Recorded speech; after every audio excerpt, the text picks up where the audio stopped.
Why should we become math scholars? It's a lot of reasons. These are a couple that I put up here. One thing I realize when people, especially when they speak of like the irrelevance of math and like, why do we got to learn this? And even you hear parents, grown men and women, saying things like, well, beyond arithmetic and algebra, they're never going to use it. I'm like, bro, man, like math in general is problem solving. Math is problem solving. Every time you're doing a math problem, because people will famously say, I'm never going to be in a grocery store and have to use the quadratic formula. You are right. You will not have to use the quadratic formula in and of itself, but that's a superficial understanding of mathematics. You got to go deeper, because what happens is when you're in the grocery store, I submit that every time you go to the grocery store, you are solving an equation. You go to the grocery store, you got a certain amount of money, you got to feed a certain amount of people, you got to get a certain amount of groceries to last you a certain amount of time. While you're in the grocery store, you probably don't got all day to be in there. You probably got to be out of there in a certain amount of time too. So then you're thinking, okay, well, even with all those variables, I know I got to leave here and go pick up so-and-so for dance practice or for basketball practice, or I got to be in the house, or I want to be in the house because I want to watch my show that comes on, or I got to go in the house, I still got to cook tonight, right? All of these are variables, right? So this is a problem that has to be solved, right? So what happens is when you're sitting in a math class and you're doing these math problems, you are practicing problem solving. And that's a transferable skill. Even if you're not, even if the math problems are culturally irrelevant. Even if they're another reason for Histematics. I go back to a Kwame Ture speech in 1968. It was at the Free Huey rally. Huey was in jail. They were raising funds for him. Kwame Ture said that every Negro is a potential black man. Right? But let me pivot before I get into that, because Bobby Wright also talks about this in one of his essays in The Psychopathic Racial Personality, the essay The Black Child, The Destiny and Jeopardy. There's a portion where he kind of speaks to this. Bobby Wright says that black parents whose children are not in independent schools should at a minimum expose them to a well-structured supplemental black educational program. This is what all this math intends to be, a supplemental black educational program. Some of the most dangerous blacks in the world are many of those brothers and sisters who finish graduate school with honors and yet operate against the interest of blacks because of their Eurocentric orientation. The writer does not mean to imply that blacks should not attempt to achieve high levels of training in white institutions, but should be aware that it is not, quote, education they are receiving. He speaks about, like earlier in this essay, he talked about the difference between education and training, right? Well, Kwame Ture was talking about basically essentially the same thing. And what it made me think about as I was developing out, my program and also Histematics was that, there are a lot of, black people that are adults today that are brilliant, right? They may study quantum physics. They may, be doctors, may be attorneys, may be nurses, may be accountants and everything. And when they were young, they may have excelled in advanced mathematics, right? But while they were excelling in advanced mathematics, nobody introduced them to black people of a certain political orientation. They only were introduced to the safe Negroes, right? That didn't pose a threat. So then when they grow and become adults, then they end up with a very maybe rugged individualistic orientation, not as concerned with community development, being concerned with the community, right? So I'm thinking, well, if you come to my channel, watch a video on how to solve quadratic equations, right?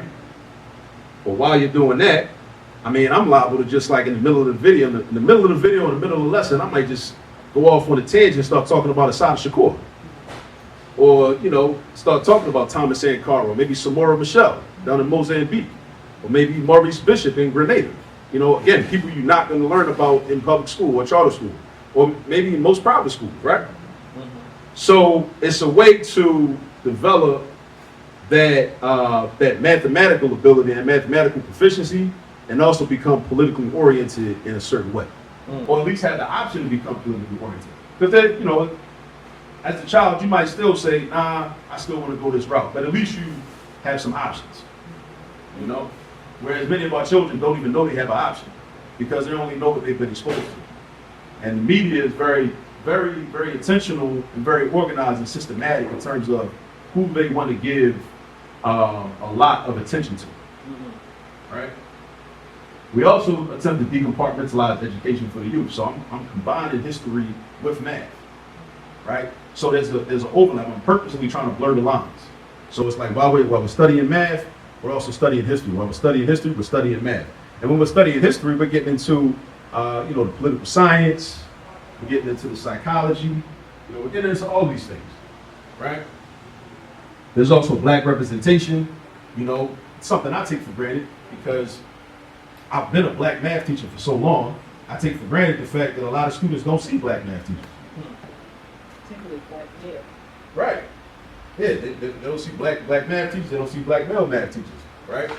So this is the way for you to see a black man that teaches math, that is confident in math, that likes math, that enjoys math, that loves math. I didn't always love math. We talk about that a little bit. I didn't always love it. It was like a means to an end.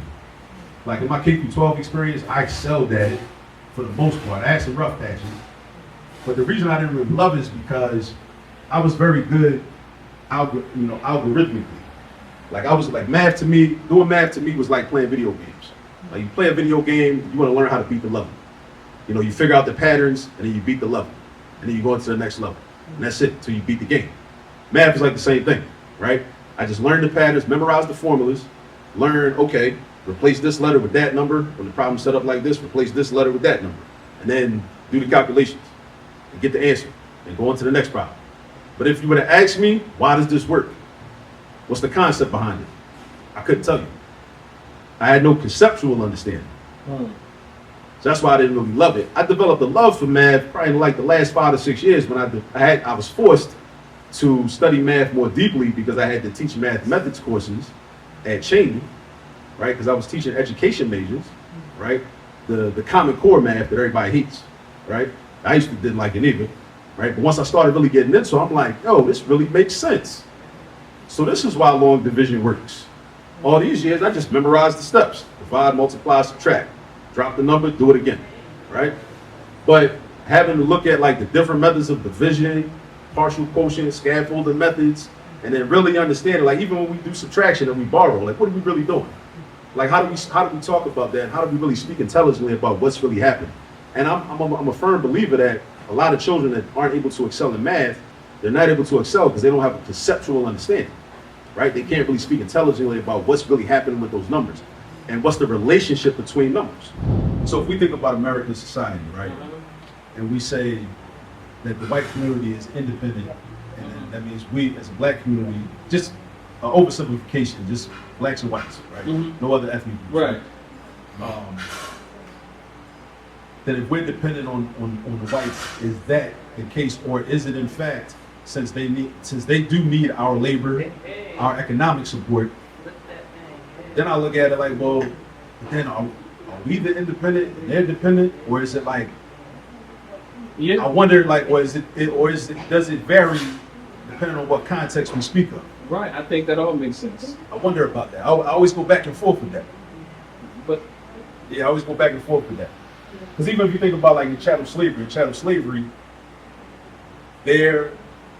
so we were the labor, we were the commodities at the same time. Their existence was dependent on us. But at the same time, maybe politically and economically, they were still independent. But at the end of the day, they are the ones who manipulate the variable. Right. So that would make them independent. Set the definition, but you're using their system to define. And see, that's part of the problem, right? And so at some point in the revolution, we have to create our own dynamic definitions so that we don't have to use their definitions, right? And that's kind of what we got into earlier, that conversation about Terrence Howard and where his fallacy came in. So, yeah. So the outcomes is the dependent variable. Yeah. So the independent would be, we're going to manipulate this control and do whatever we do with it. Yeah. Not that you even depend on me, but the outcomes depend on what I do with this as an independent Asian. You're gonna get your mind back. Black and I'm proud. Black and I'm proud. When you claim you're Africanist, you're gonna get your mind back. Black and I'm proud. Claim you're African. Black and I'm proud. I'm telling you. When you claim you're Africanist, you're gonna get your mind back. Black and I'm proud. Claim you're African. Black and I'm proud. I'm telling you. When you claim you're Africanist, you're gonna get your mind back. Black and I'm proud. Claim you're African. Black and I'm proud. I'm telling you. Become a part of it. Embrace it. Become a part of it. Embrace it. Become a part of it. You claim you're Africanist, you're gonna get your mind back. Black and I'm proud. Claim you're African. Black and I'm proud. I'm telling you. The synergy in a place. All right, family. I appreciate everybody coming out. And I'm excited about today's presenter. Why am I excited? I look at Black Box Radio. Shout out to Black Box Radio.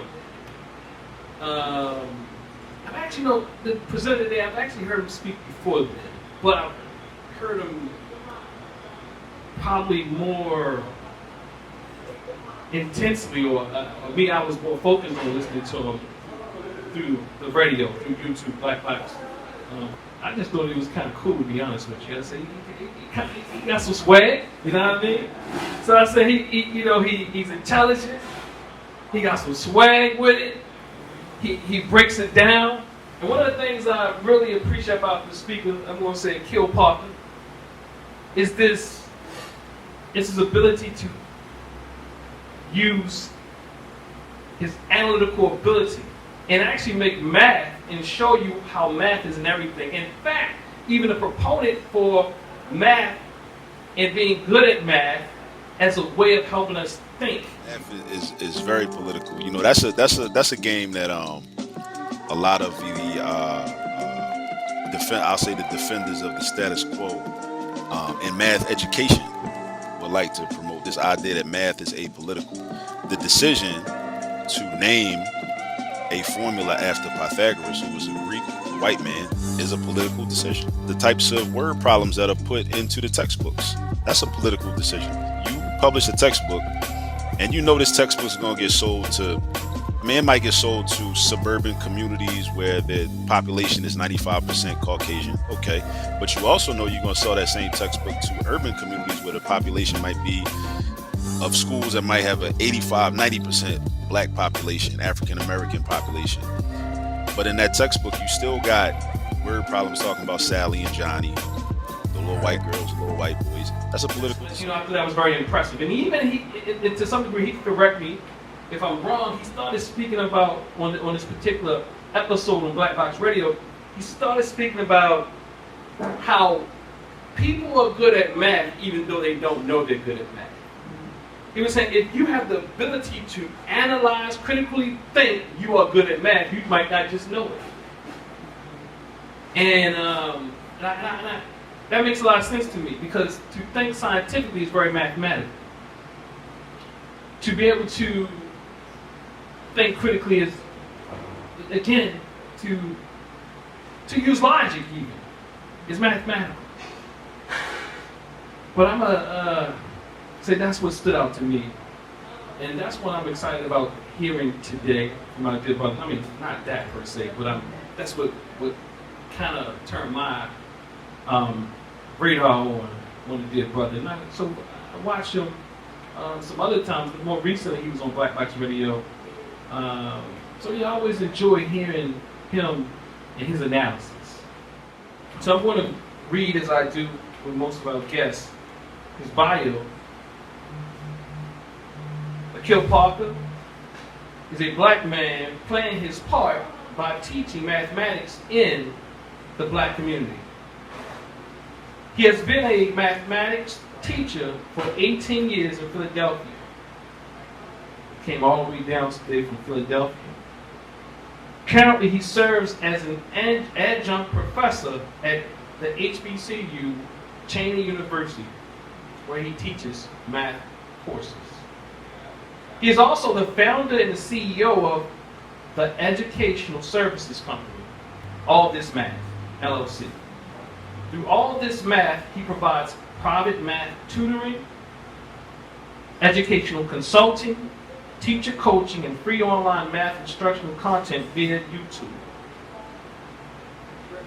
In June of 2023, he published his first book entitled How to Use All This Math, Volume 1, which is a simplified guidebook for parents that parents can use to teach fundamental math skills to their children in the home, car, or wherever that may be. The company also offers a YouTube channel that provides simplified and detailed math instructions in a culturally responsive manner.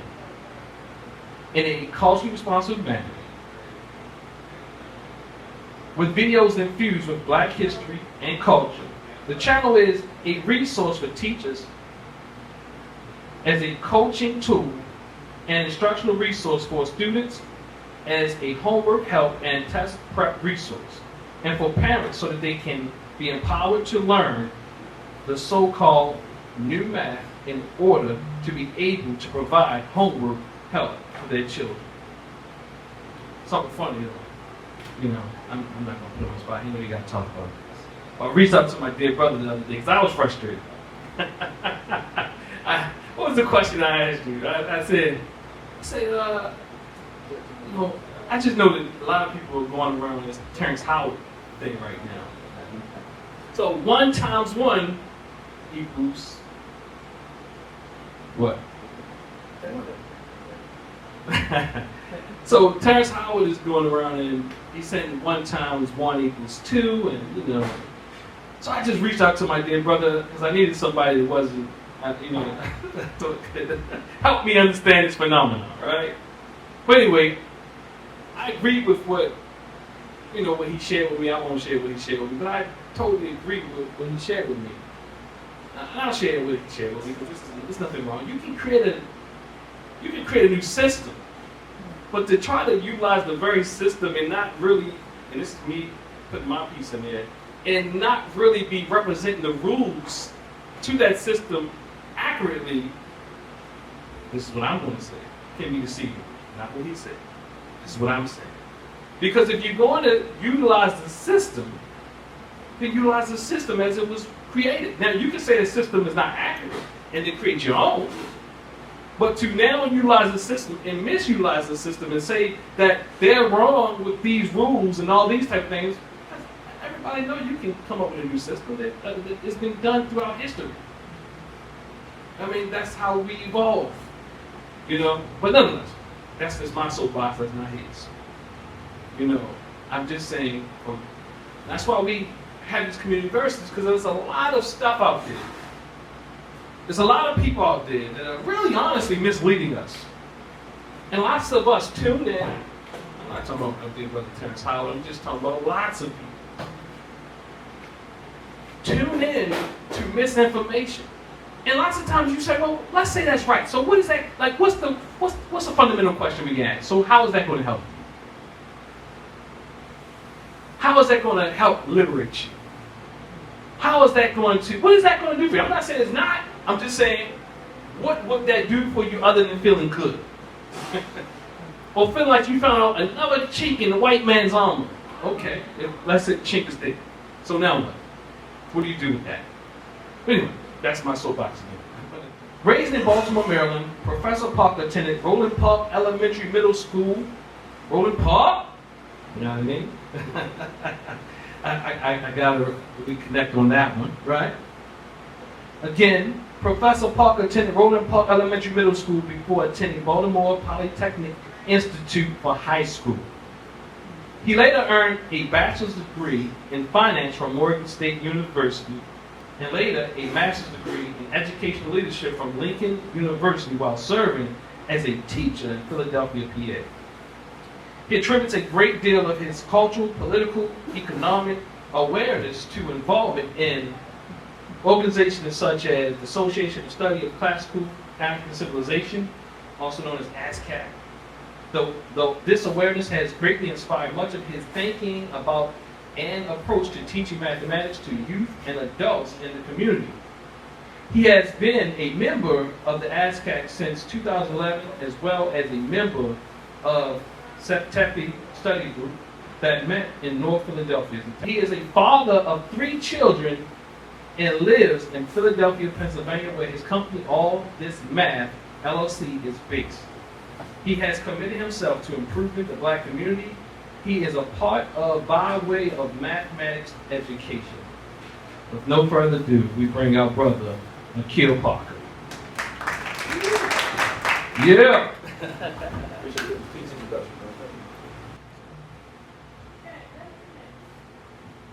Before I get started, since you were mentioning, we did speak briefly about Terrence Howard. A couple of things I did want to say, not too much about him, but I do appreciate like us holding everything to scrutiny, because I don't think any idea is above reproach, right? So even when I first started hearing some of his ideas and people started sending me, YouTube clips and different Instagram reels and whatnot, and I was trying to see what he was talking about, but then I realized that he was using a different definition for multiplication in one of his cases, and one of his claims. So I was like, okay, well, there's that. And then something else he was talking about with dealing with the square root of 2. In math, there's a such thing as a domain restriction, right? So sometimes there are like anomalies or outliers, and we make allowances for that, so we call, they're called domain restrictions. Like this function will work in every situation except for when this number is substituted. It's kind of like how we can't divide by 0. You don't get a real number when you divide by 0. It's something that we can't really do.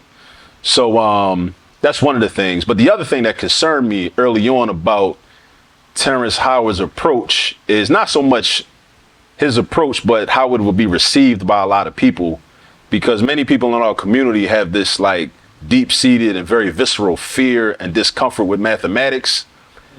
I believe that I was concerned that a lot of people would hear what he's saying and it would serve as like a rationalization and a justification to say, well, look, see, this math is real hard and math is bogus anyway. So like, this is another reason I shouldn't even have to even try to study it, so that's my concern. So I just hope that it doesn't have that effect on a lot of people, even though that's kind of what I saw when I started looking at some of the comments on the Instagram posts, where, some of his ideas were being shared. So that's just a couple things I wanted to say about that.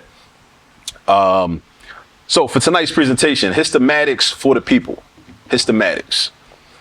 And let me kind of get started with the first slide. And this kind of takes us into like what the purpose of Histematics is, right? So I'm gonna take us back to the year 2002. Year 2002, Godson album comes out. First track on there. It's one of my favorite albums from Nas. Nas has always been one of my favorite rappers. I think as I've gotten older, though, I think my politics have moved more to the left. Maybe his politics have moved more toward the center, or maybe his politics were always where they are, and I just didn't know any better because maybe my politics weren't as far to the left. I'm not sure. But at any rate, how you can listen to a song like 10,000 times, and then one day you listen to it and it just hits you differently. Like it just moves you differently. So the beginning of the song says New York streets where killers would walk like Pistol Pete and Pappy Mason gave the young boys admiration. Prince from Queens and Fritz from Harlem, street legends, the drugs kept the hood from starving. Pushing cars, Nicky Barnes was the 70s, but there's a long list of high-profile celebrities. For some reason, when I was in my car the other day, well, it wasn't the other day, it was like a couple weeks ago, this hit different. Because I said, this is part of our issue. These brothers that were killers, murderers, and drug dealers, and notorious for that, they were the ones that gave the young boys admiration. A lot of young boys don't have a lot of options in terms of who to look to for admiration. They may not know about black engineers, black mathematicians, black chemists, black computer scientists, black professors, black teachers. They know about pretty much who the white power structure makes most popular. The athletes, the entertainers, the rappers, the commercial rappers, the singers, the Instagram influencers now, the comedians, we know about them. So it just reminded me that that's something that we as a community have to do a better job of. It's something I have to do a better job of, because I'm like, if I want young brothers to want to grow up and become mathematicians, I got to let them see black mathematicians. And not just let them see me, but also let them see other black mathematicians that have come before me. Because there's a very long lineage. As a matter of fact, in my introduction, it was mentioned I teach at Cheney University. One of the things that motivated me to want to teach at Cheney was learning about Octavius Cato. Octavius Cato was a brother who was originally from South Carolina. His family relocated to Philadelphia in the 19th century, and he was a math teacher at the Institute for Colored Youth, which was the original name of Cheney University, which is the original historically black college. But if you ever meet somebody from that went to Lincoln University, they're going to tell you that they're the first HBCU. But I'll give them that because Lincoln was the first degree granting historically black college. Cheney, which was the Institute for Colored Youth, was not granting college degrees initially, even though they were founded in 1837, around the time when Octavius Cato was the teacher there. So it made me want to carry on that tradition. Like, this was a black man who taught math. He actually ended up being assassinated in South Philly, by some criminal, some criminal white boy who was upset at the fact that the 15th Amendment had got passed and that black people were getting suffrage. So, white people were rioting. That's what white people do when they don't get their way. Just like when Jack Johnson won the world title, beat the white boy up. What did white people do? They rioted. They couldn't stomach the idea of a black man beating a white man, in a sport for everybody to see. So this all just like ties into this idea of us providing like different role models, and being very proactive about it, very aggressive. I can even think about, and I grew up in a household where, two-parent household, father was an educator, mother was educated, she ended up being a registered nurse. I grew up with, my father had a nice library. He had shaking hands with Job in the library, at Walter Rodney, how he grew up underdeveloped Africa. But even with that, I still admired the drug dealers. With the Accurate Legends, Lexus LS 400s, Infinity Q45s, I still did. They still were the role models to a certain degree, right? And that's a problem, But that's just something for us to think about in terms of like, us becoming more aggressive with just providing those models, And I think that it's not even just about like good parenting. I think it's about community institution building, because you can have good parents, but the issue becomes, what are your children doing once they leave your household, right? What are they being influenced by? Because it's really a battle. It's something that Bobby Wright talks about, right, in the psychopathic racial personality. Something that a lot of our scholars talked about, something that Dr. Clark talked about. It's like we're in a battle for the minds of our young people, like we really are. So with this in mind, this takes us to Histematics, like what Histematics is. So what is Histematics? So Histematics is basically, if I can simplify it, I'm not going to get into all the deep technical aspects of it, because it's a teaching framework that I've kind of organized it and broken it down into 5 different elements. I'm not going to get into all that, but I'm going to just give kind of some bullet points of kind of like what my intention is with the application of Histematics. It's basically a teaching framework where I use black history to teach mathematics, as well as I use mathematics to teach black history, right? So, I do a lot of name dropping of historical figures. And so, like, you might see me in a video on my YouTube channel with this teacher. And this is Thomas Sankara. So I'm being intentional with doing that because I'm like, I know how these schools are set up. I know that in a lot of schools in the curriculum, for a young black child, you're not going to learn about Thomas Sankara. You're not going to learn about Burkina Faso. You're not going to learn about the Burkinabe Revolution. You're not learning about none of that. It's not going to happen, right? So, and I grew up listening to hip hop, grew up listening to commercial rap music, and I learned about a lot because the rappers were always name dropping.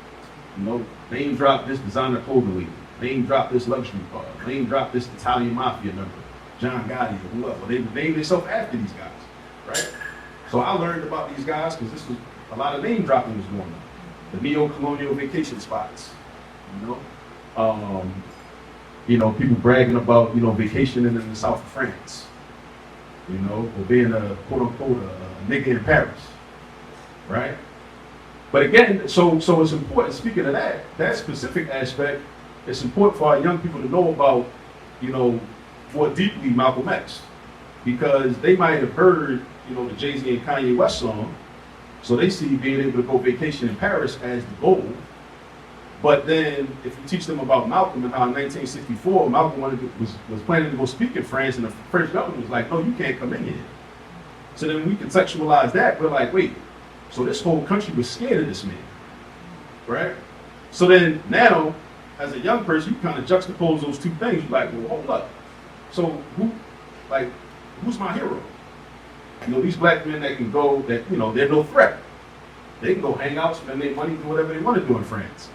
But these people, this whole government told Malcolm X, "No, you can't even come in here. It's we're intimidating the potential results of what you might say when you speak to the people that live." So again, the name dropping becomes important, because then it's like we're giving young people like options in terms of who they may want to follow, who they may want to idolize, who they may want to think like. Another reason for Histematics, I go back to a Kwame Ture speech in 1968. It was at the Free Huey rally. Huey was in jail. They were raising funds for him. Kwame Ture said that every Negro is a potential black man. Right? But let me pivot before I get into that, because Bobby Wright also talks about this in one of his essays in The Psychopathic Racial Personality, the essay "The Black Child, A Destiny in Jeopardy." There's a portion where he kind of speaks to this. Bobby Wright says that black parents whose children are not in independent schools should at a minimum expose them to a well-structured supplemental black educational program. This is what all this math intends to be, a supplemental black educational program. Some of the most dangerous blacks in the world are many of those brothers and sisters who finish graduate school with honors and yet operate against the interest of blacks because of their Eurocentric orientation. The writer does not mean to imply that blacks should not attempt to achieve high levels of training in white institutions, but should be aware that it is not, quote, education they are receiving. He speaks about, like earlier in this essay, he talked about the difference between education and training, right? Well, Kwame Ture was talking about basically essentially the same thing. And what it made me think about as I was developing out, you know, my program and also Histematics was that, you know, there are a lot of, you know, black people that are adults today that are brilliant, right? They may study quantum physics. They may, you know, be doctors, may be attorneys, you know, maybe nurses, maybe accountants and everything. And when they were young, they may have excelled in advanced mathematics, right? But while they were excelling in advanced mathematics, nobody introduced them to black people of a certain political orientation. They only were introduced to the safe Negroes, right? That didn't pose a threat. So then when they grow and become adults, then they end up with a very maybe rugged individualistic orientation, not as concerned with community development, being concerned with the community, right? So I'm thinking, well, if you come to my channel, watch a video on how to solve quadratic equations, right? But while you're doing that, I mean, I'm liable to just like in the middle of the video, in the middle of the lesson, I might just go off on a tangent and start talking about Assata Shakur. Or, you know, start talking about Thomas Sankara, or maybe Samora Michelle down in Mozambique, or maybe Maurice Bishop in Grenada. You know, again, people you're not going to learn about in public school or charter school, or maybe in most private schools, right? So it's a way to develop that that mathematical ability and mathematical proficiency, and also become politically oriented in a certain way, or at least have the option to become politically oriented. Because then, you know, as a child, you might still say, "Nah, I still want to go this route," but at least you have some options, you know. Whereas many of our children don't even know they have an option because they only know what they've been exposed to. And the media is very, very, very intentional and very organized and systematic in terms of who they want to give a lot of attention to, right? We also attempt to decompartmentalize education for the youth. So I'm combining history with math, right? So there's an overlap. I'm purposely trying to blur the lines. So it's like while we're studying math, we're also studying history. While we're studying history, we're studying math. And when we're studying history, we're getting into you know, the political science, we're getting into the psychology, you know, we're getting into all these things, right? There's also black representation, you know, something I take for granted because I've been a black math teacher for so long, I take for granted the fact that a lot of students don't see black math teachers. Particularly black male. Right. Yeah, they don't see black math teachers, they don't see black male math teachers, right? So this is the way for you to see a black man that teaches math, that is confident in math, that likes math, that enjoys math, you know, that loves math. I didn't always love math. We can talk about that a little bit. I didn't always love it. It was like a means to an end. Like in my K through 12 experience, I excelled at it for the most part. I had some rough patches. But the reason I didn't really love it is because I was very good algorithmically. Like I was like doing math to me was like playing video games. Like you play a video game, you want to learn how to beat the level. You know, you figure out the patterns and then you beat the level. And then you go into the next level. And that's it, until you beat the game. Math is like the same thing, right? I just learned the patterns, memorized the formulas, learn, okay, replace this letter with that number. When the problem's set up like this, replace this letter with that number. And then do the calculations and get the answer and go on to the next problem. But if you were to ask me, why does this work? What's the concept behind it? I couldn't tell you. I had no conceptual understanding. So that's why I didn't really love it. I developed a love for math probably in like the last 5 to 6 years when I was forced to study math more deeply because I had to teach mathematics courses at Cheney, right? Because I was teaching education majors, right? The common core math that everybody hates, right? I used to didn't like it either, right? But once I started really getting into it, I'm like, yo, this really makes sense. So this is why long division works. All these years, I just memorized the steps: divide, multiply, subtract. Drop the number, do it again, right? But having to look at like the different methods of division, partial quotient, scaffolding methods, and then really understand it, like even when we do subtraction and we borrow, like what are we really doing? Like how do we talk about that? And how do we really speak intelligently about what's really happening? And I'm a firm believer that a lot of children that aren't able to excel in math, they're not able to excel because they don't have a conceptual understanding, right? They can't really speak intelligently about what's really happening with those numbers and what's the relationship between numbers. Right, so that's something that I experienced. You know, I developed my love for math once I developed a conceptual understanding of math, and like I was able to really improve my number sense. Right, and I'm sitting there like studying this stuff, and I'm like, man, I wish I knew this 30 years ago, because this makes so much sense now.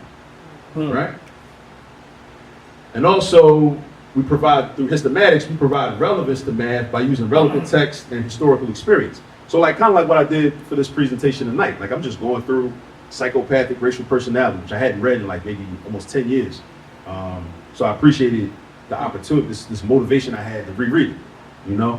And I'm just reading through it and I'm on a hunt. You know, I'm looking for math problems and I'm seeing different math problems. I'm seeing a lot of terminology, right? Because that's another thing too. Like one of the ways I employ Histematics is by just looking through different texts.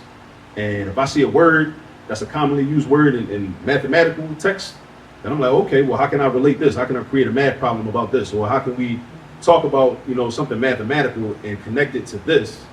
Because then as a student, when you're thinking about, you know, that term, you know, you might relate it to something that Bobby Wright was talking about the condition of black people in America, which makes it more likely that you'll remember the process for solving the problem. Because now it's no longer just some abstract equation or formula on the board that you're trying to memorize among 50 other abstract equations and formulas on the board. Now it's a story, right? It's something that like has context, right? In fact, with the Histematics summer program, my overall goal is I'm essentially trying to replace the traditional math textbooks with texts that I think every black person should read. So in the summer program, what we're going to be doing is it's a 5-week program, and we're going to cover a different book for each of the 5 weeks. So one of the weeks we're covering the narrative of Frederick Douglass. Another week, Black Power by Kwame Ture and Charles Hamilton. Another week, Autobiography of Malcolm X. Another week, Asada by Asada Shakur. Another week, The Miseducation of the Negro by Carter G. Woodson, right? So I'm replacing the traditional math textbook, and my curriculum is basically, I'm creating math word problems from information that's in these books. So you're gonna get the content and the history and the analysis and the insights that are in these books. And while you're getting that, you're also gonna get the mathematics education, the arithmetic, the algebra 1, the algebra 2, the geometry, You know, you're gonna get that at the same time, right?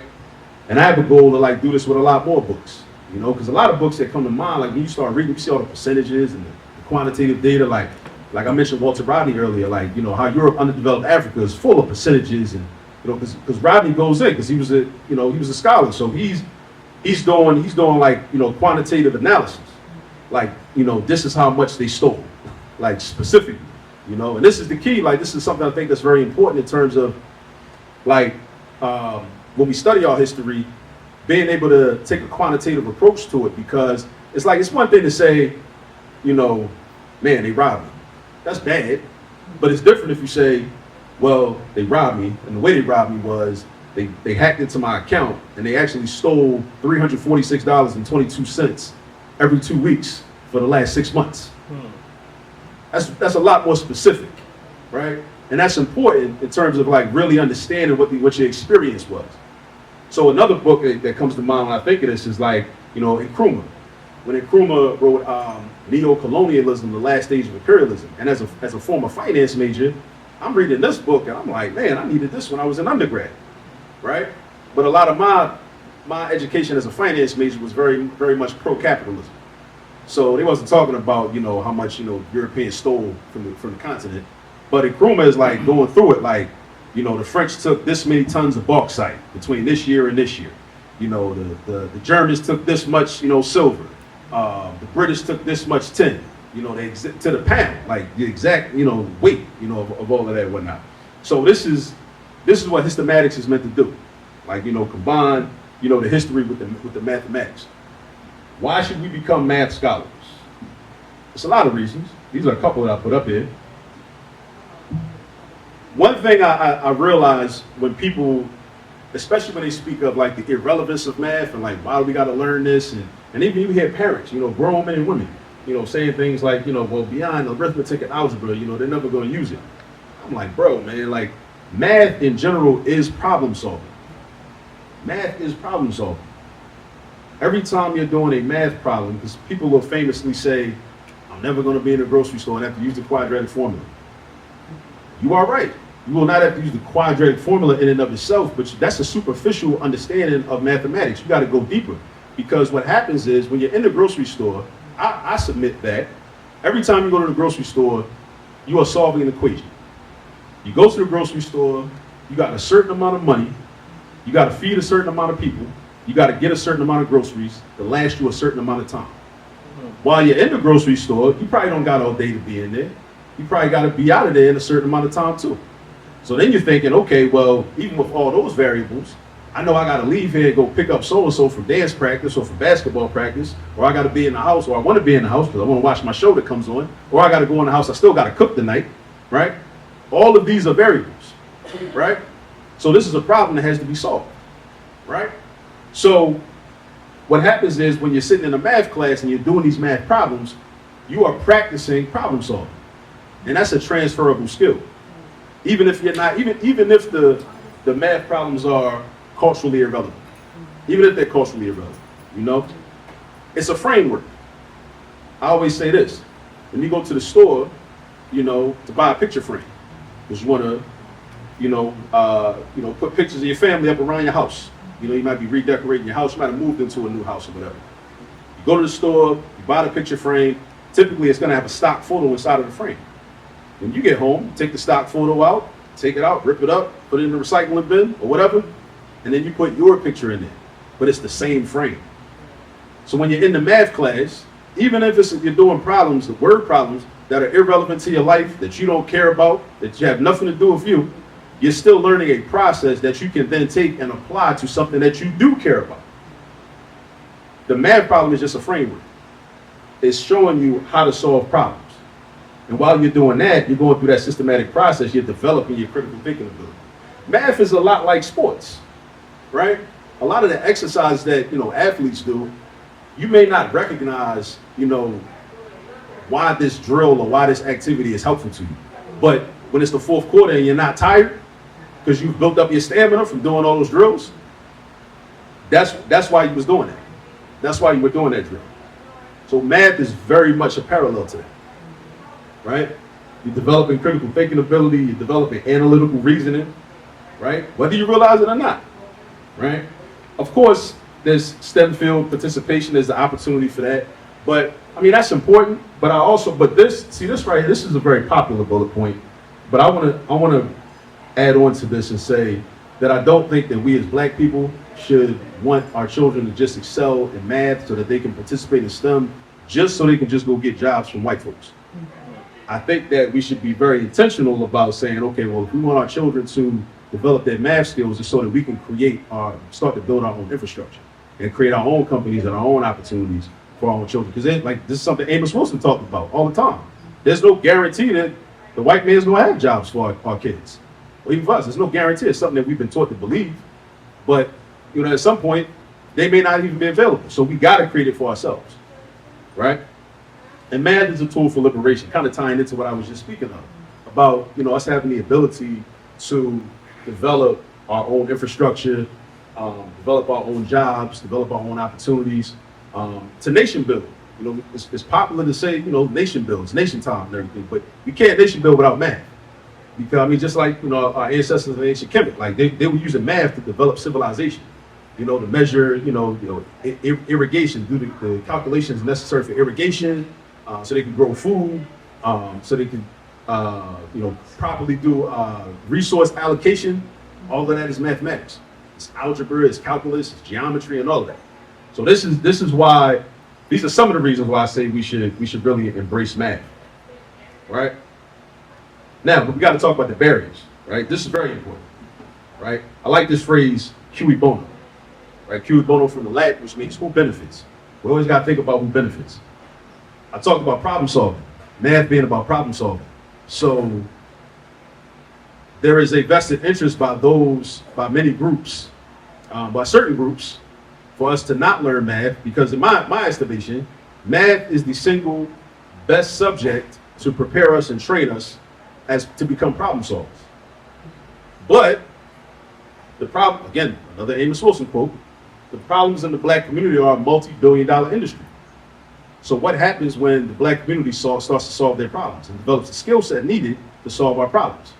Now, we have created a problem for those that were once benefiting from our problems. See?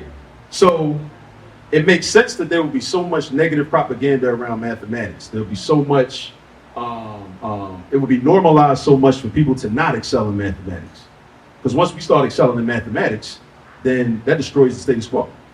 Because you got black kids running around here talking about, I know my multiplication facts, and I want to do math, and I want to do this, and I want to do that, and I want to add fractions, and all. Kids hate fractions, right? Imagine what happens with that. Because now, when that solid foundation is built, now you got a bunch of black kids talking about, I want to take calculus when I'm in high school. So now, what happens is, now a lot of those, a lot of the white students and other non-black students, now they got to really compete. Because a lot of us, we're disqualified from even competing for those opportunities, because a lot of us have been brought up with this idea that, well, I hate math and math is too hard. So every time a child says that, it's like, okay, well, that's one more person I don't got to compete with for them engineering jobs 10 years, 20, 15 years from now. Every time that happens. Because math is the foundation. Math is the gatekeeper when we talk about those types of opportunities. So we always got to think about who benefits, right? Because a lot of times when we think about, like, Fox 45 will do a program, do a special about, all these kids in Baltimore City public schools, failing in math, nobody passed the MCAP exam, but it's a lot of doom and gloom, and we kind of sometimes we get caught up in thinking that this is a problem for everybody. It's not a problem for everybody. Every problem that we have, somebody's benefiting from it. It's a zero-sum game. Somebody's benefiting somewhere. So we keep the important thing is for us to think about, well, who's benefiting, and then be able to identify who's benefiting. And once you identify who's benefiting, then you can say, okay, well, do they really want to end the problem? Because sometimes the people that are benefiting, they'll play both sides against the middle, and they'll slide up next to you like, oh, this really is a problem, like, yeah. Knowing, okay, they're profiting by $100 million a year off of this problem. Mm-hmm. But then they'll pull up for the photo shoot, and they'll say, look, we're going to donate this check for $100,000 to kind of try to push back on this issue. But they're making $100 million. That $100,000 that they might put up to make it seem like, oh yeah, we all in this together. We're not all in this together. You want this problem to persist, right? So these are things we gotta think. That's one of the barriers, that there are entities and people and groups that would benefit from our children, not just our children, but us as adults, not being proficient in mathematics. A lot of times they're inadequate instructional practices. A lot of times teachers aren't properly trained, right? Especially if you think about like school districts, like, you know, Philadelphia. Philadelphia just bought a brand new curriculum last year. Teachers didn't really have time to learn the curriculum, practice it, develop their skill set. A lot of teachers aren't even really trained, aren't even really strong in math themselves. But they just need teachers.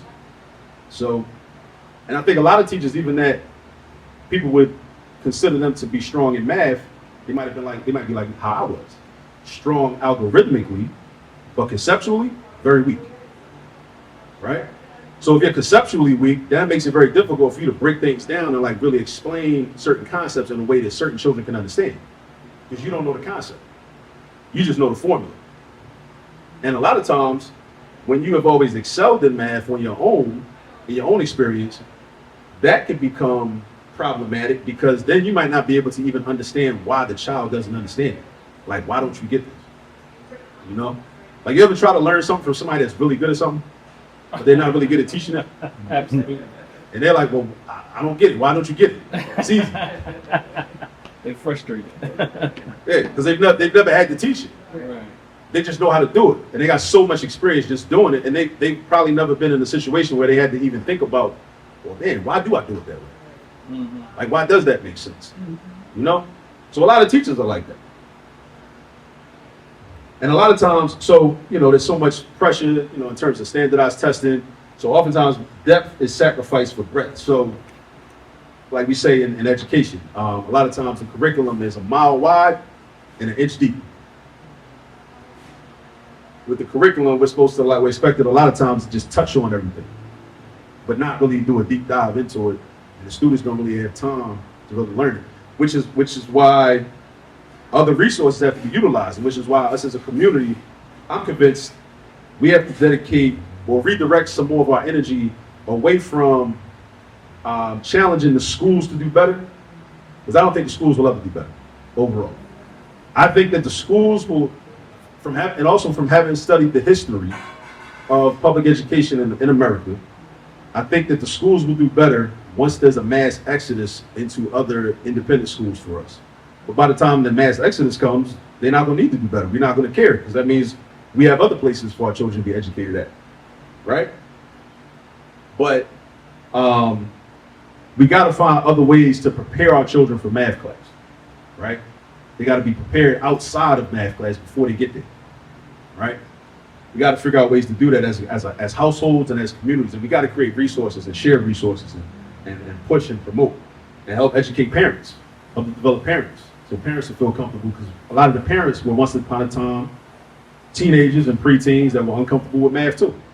So now they have children, and now it becomes like an intergenerational thing.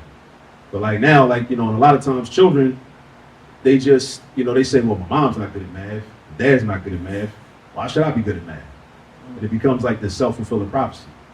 And they also think, for some reason with math is like one of the only subjects where if it's difficult, you think that means you're never going to get it. Something else could be difficult, but you keep trying. Mm-hmm.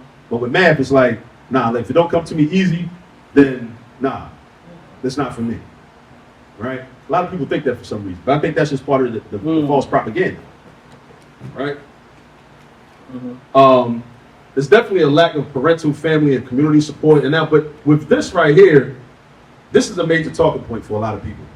But a lot of people frame it just as a way to promote this idea, this false idea of like black pathology, and this false idea that black parents don't care about their children, and black parents don't care about their children's education, right? I would actually argue that schools themselves, as agents of the government or the state apparatus, prefer to have more control over the socialization of children and of the youth, right? I remember doing some study on, you know, the history of public education in the United States, and Horace Mann,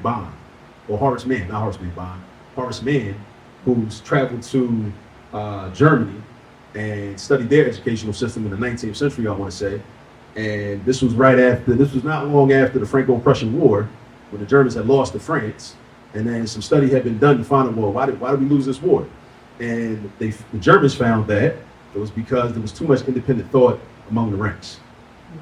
So we need to create a system where we discourage independent thought and get people to just get in line and just do what you're told. Don't even think about it.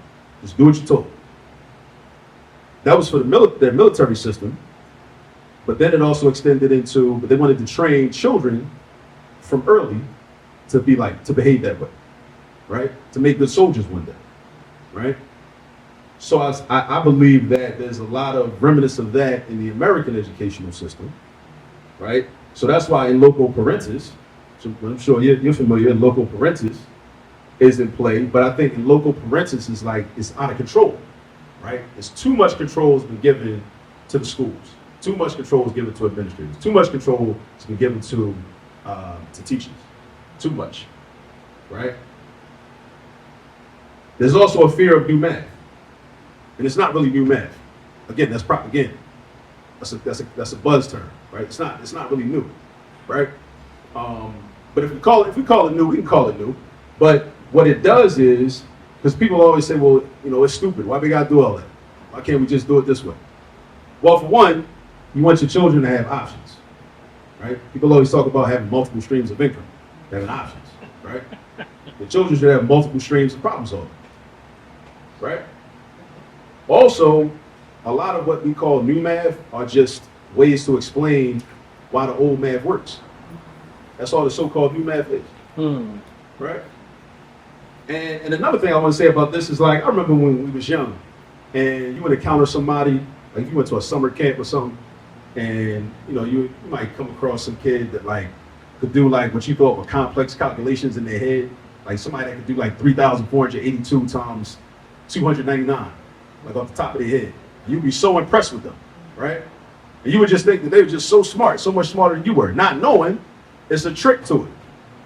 There's a trick to all these different, to doing all these different types of calculations: multiplication, division, addition, subtraction. There are tricks to all of this. Now that child's not going to tell you the trick, but they know the trick. They're not going to tell it to you, right? So it's interesting though, because when we were young, we were so impressed with those people, but a lot of us as adults and as parents, now what's actually happening with the new math is the children are being given an opportunity to be like those children that we encountered that we were so impressed by. But now we don't want our children to do that though. Yeah. Now, my question is, so what is this, could you tell us a little bit more about what this new math is? Like what does that look like in practice? So let me give you an example. So if we had to multiply two numbers, like you multiply like 38 times 14, right? Typical way to do it, I learned it 35 years ago. Write 38 on the paper, stack the numbers on top of each other on the paper, write 14 underneath, and then multiply the 4 by both of the numbers on top, and then multiply the 1 by both numbers on top. That's one way to do it. We call that the standard algorithm for multiplication. But there are other ways to do it. There's an area model, right? But a lot of this stuff is based on place value. You break the numbers down by place value, which really, it helps you to conceptualize like what the number actually is. Because 38 is not just, a lot of children, a lot of adults, we think of 38, we think, oh, it's a 3 and an 8. It's not just a 3 and an 8. It's 30 and 8. Or it's 3 10s and 8 1s, right? When we think about it in terms of place value. When you start to think about things in terms of place value, then it makes the numbers a lot more manageable. And it helps you to understand the relationship between the numbers. Because if it's 38, what you could do is you can employ what we call the distributed property, which oftentimes you might not see till algebra. So a lot of the frustration with parents is like a lot of this, what we call new math, is introducing those concepts that we normally wouldn't even see till algebra later on, and giving them to the kids at a young age in elementary school. Now, it's got to be done effectively. A lot of teachers aren't doing it effectively, but if it's done effectively, it can pay great dividends. So like 38 times 14, and again, this is another way to introduce Histematics. So when I do 38 times 14, I might take the 14, break it down into 10 plus 4, right? So like it's like the 10 and the 4, 10 plus 4 is in parentheses, and I got 38 times each of those numbers. And 10 is a happy number. So here's the Histematics connection. A lot of curricula call it, friendly numbers or happy numbers, HAPPY. I call it happy HAPI. I take it back to ancient Kemet. the name of our ancestors called the Nile River, the Happy River. So it's just a way to introduce the history lesson while we're doing multiplication. Two things that seemingly have nothing to do with each other, right? But it's a way to do that because we're already using that language. We're already using that word that sounds like that. So 38 times 10 is 380. How do I know that? Because it's a math trick. Anytime you multiply by 10, you just attach.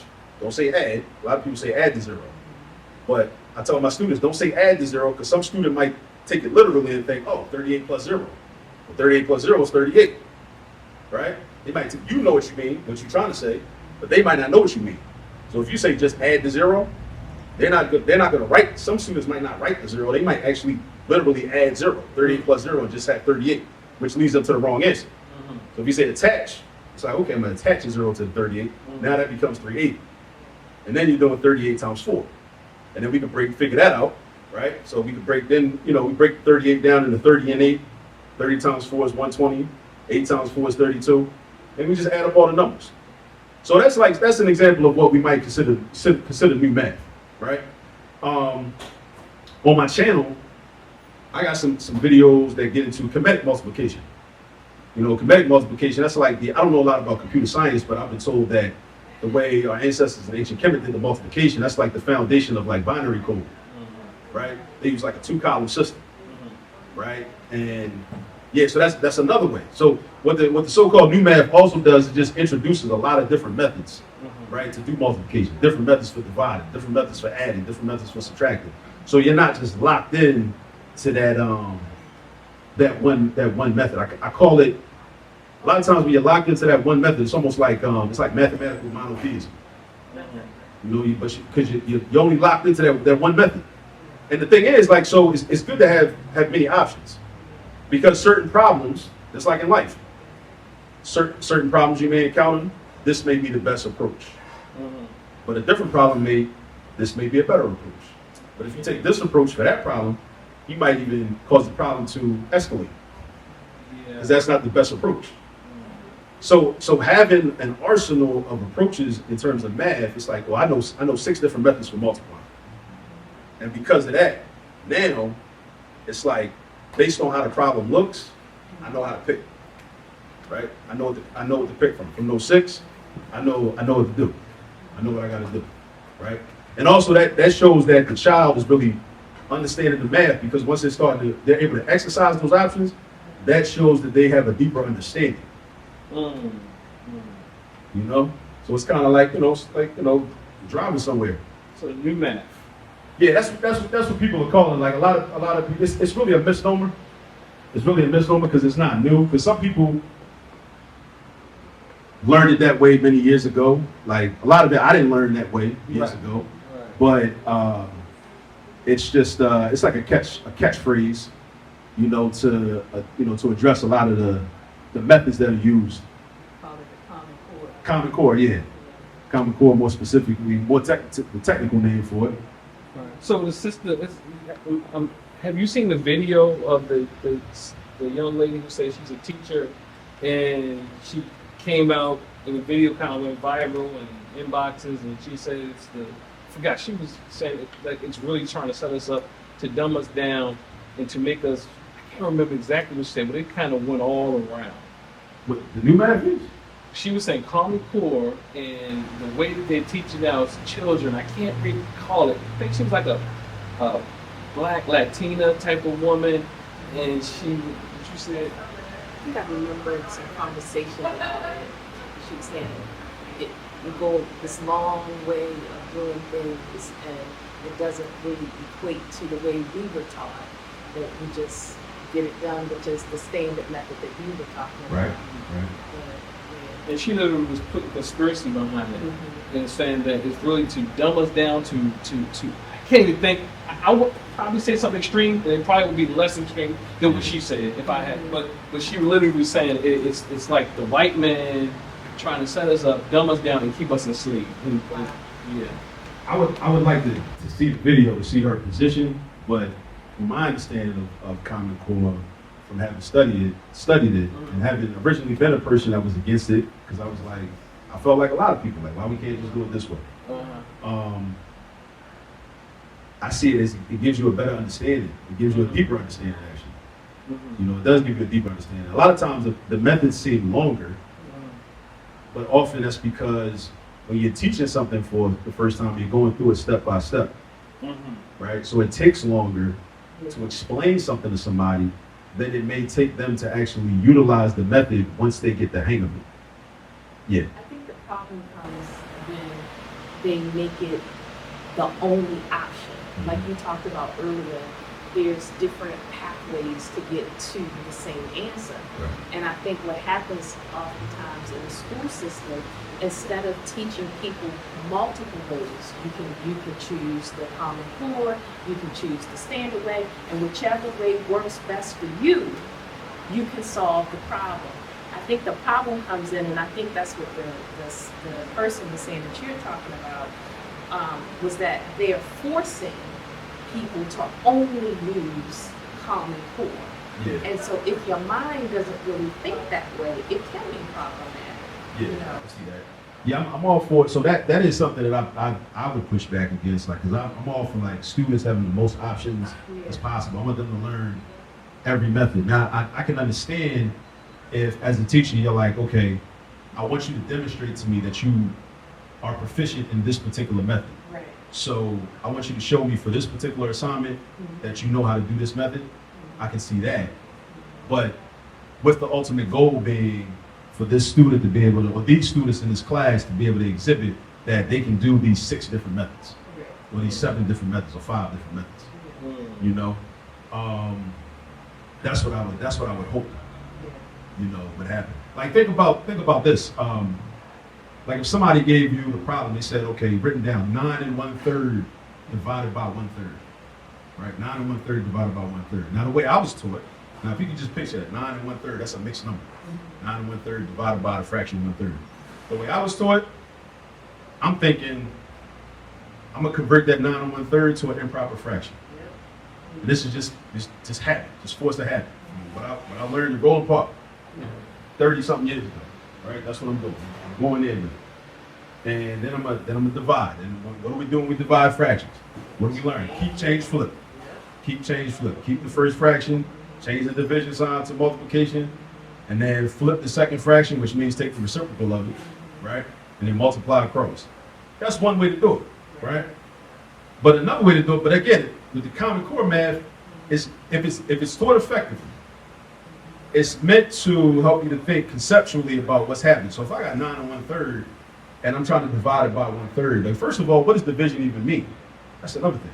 A lot of us, like when I was young, I learned how to divide, but I couldn't tell you what division really means. When we divide, one of the ways to interpret division is I want to know how many of this second number can fit into the first number.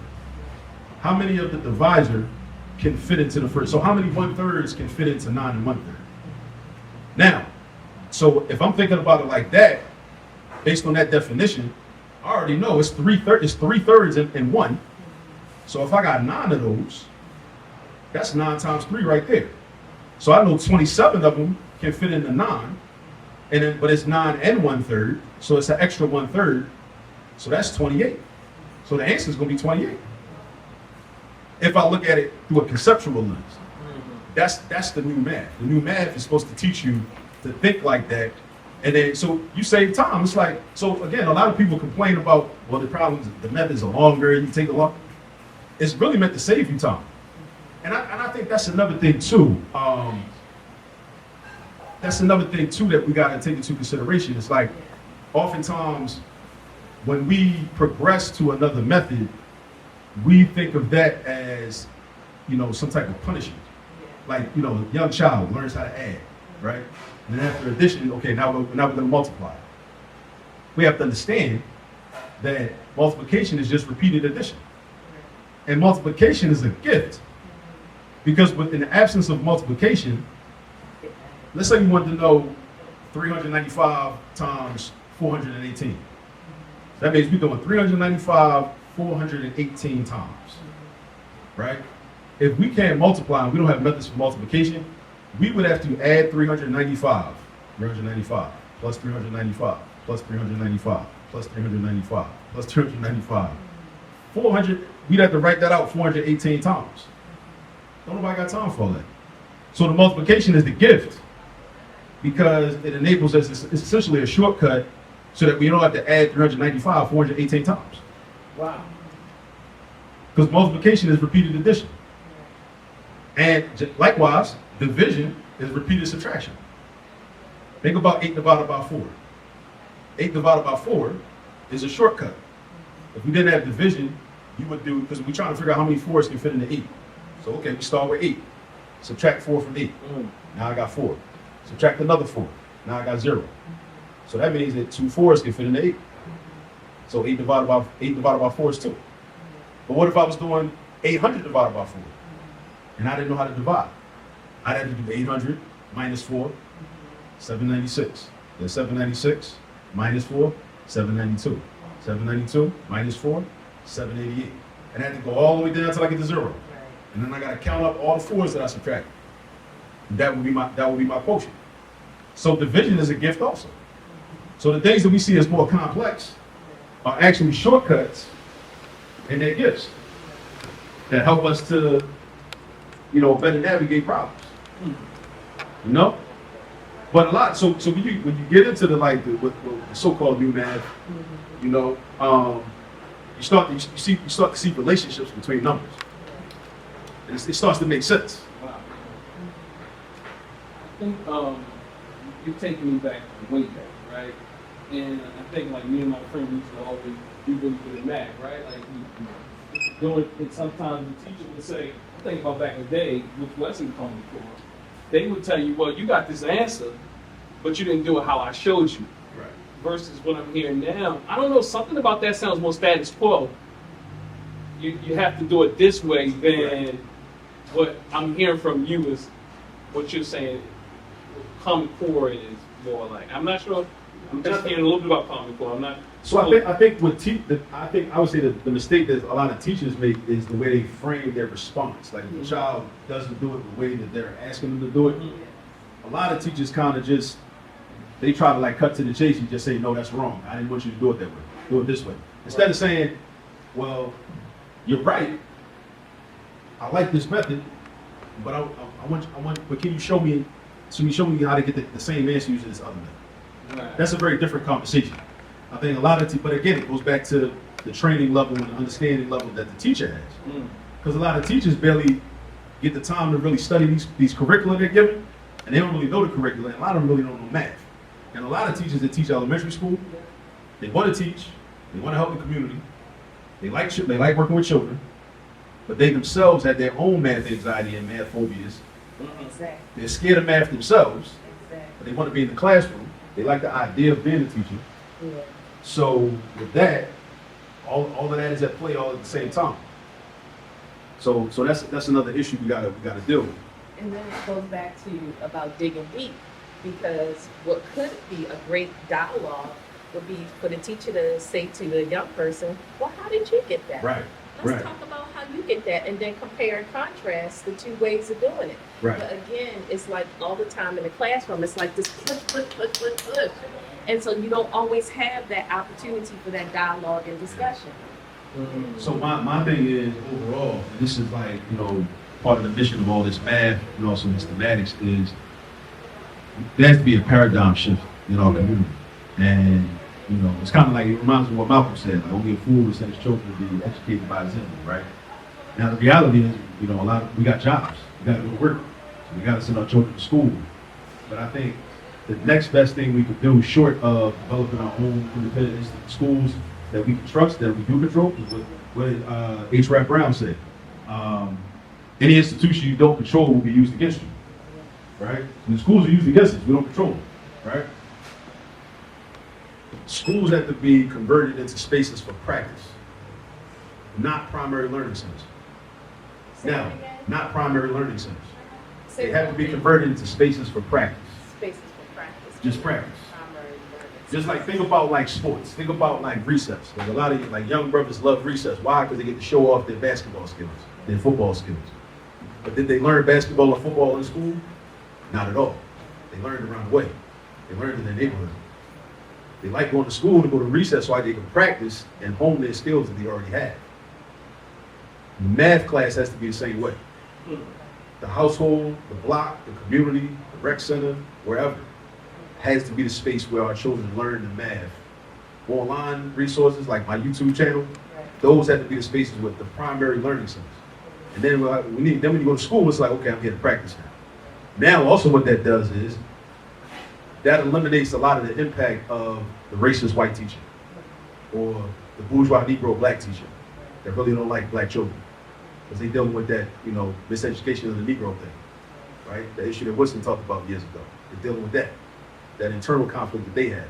They become less relevant because learning is probably one of the most vulnerable activities you can ever participate in.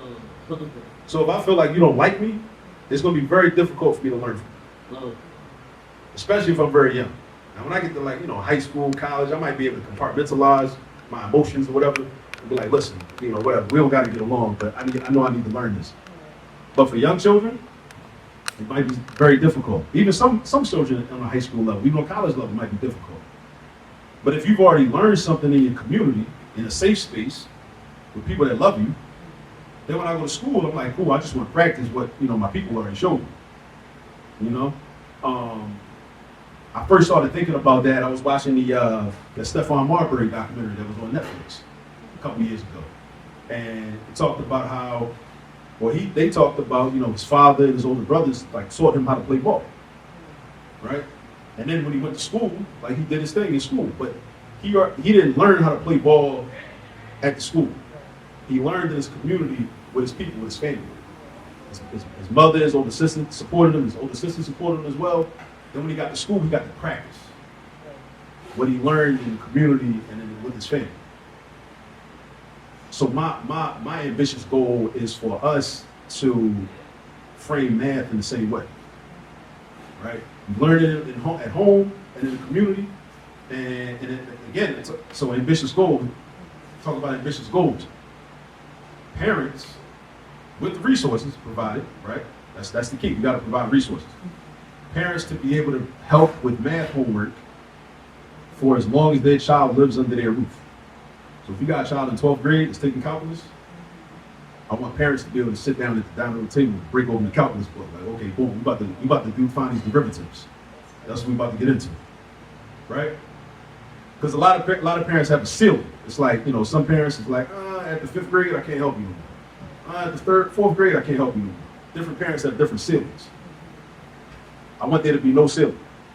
No ceilings, right? But resources have to be provided in order for that to become a reality. You got to provide the resources, Let me go to the next slide. I got a couple more slides. Solutions. I probably talked about a lot of this stuff already. Yeah, I just mentioned. Schools have to become spaces of practice instead of primary learning. Adults have to learn math and overcome their fears and deficiencies around math. That's gotta be the key. That's like the elephant in the room. We gotta address that.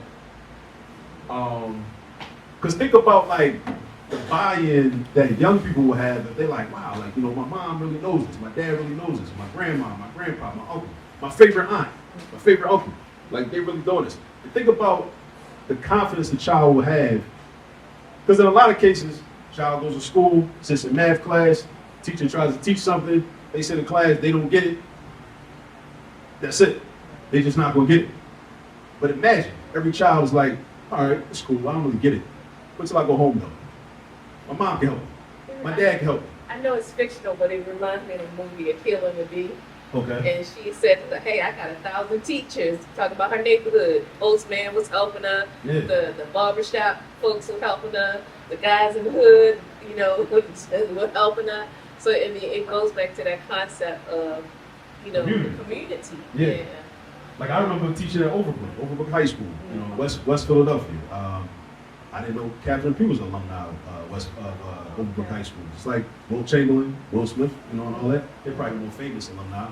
But I remember young brothers just sitting there, if I had $1 for every time they said, my old head told me this, my old head told me that. I was like, damn, man, what if your old head can teach you algebra too?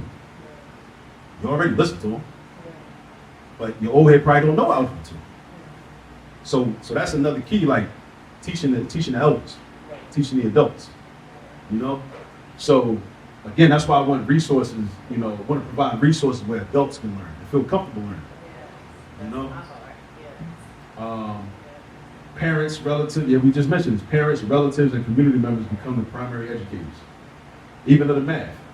And also the community must be provided these resources in order to prepare the children. So I referenced my YouTube channel, my All This Math YouTube channel, that I want everybody to subscribe to. I want that to be the go-to resource for everybody in Baltimore. And beyond too, not just Baltimore, but, because, and when you go there, you're going to get, a lot of the things that I discussed earlier in one of the previous slides about Histematics. Black man teaching math, competent at teaching math. You're gonna get some history at the same time. I promote HBCUs. I might have a Johnson C. Smith sweatshirt on in one video. Might have one of my Morgan hoodies on in another video. I might have a Malcolm X hoodie on, so I might talk about Malcolm a little bit in the beginning of the video, or like while I'm in the middle of solving a system of equations, I might pause and something might remind me of something that Malcolm said in the Ballad of the Bullet. I might talk about that for 30 seconds or whatever, right? Just like how I am in my classrooms. That's what you're gonna get on the channel, right? Also the book, How to Use All This Math. It's a book series. Volume 1 is out, and what the book is meant to do, what the series is meant to do is, like, because I'm immersed in math. Remember in The Sixth Sense, the movie, Bruce Willis? The little boy was like, I see dead people. I see math problems all the time. Like, I come into a building, I come in here, I look at math problems. I look at that, I say, oh, it's a Pentagon. Wait, is that Pentagon? Yeah, that's a Pentagon right there. I wonder what type of math problem I can create based on that.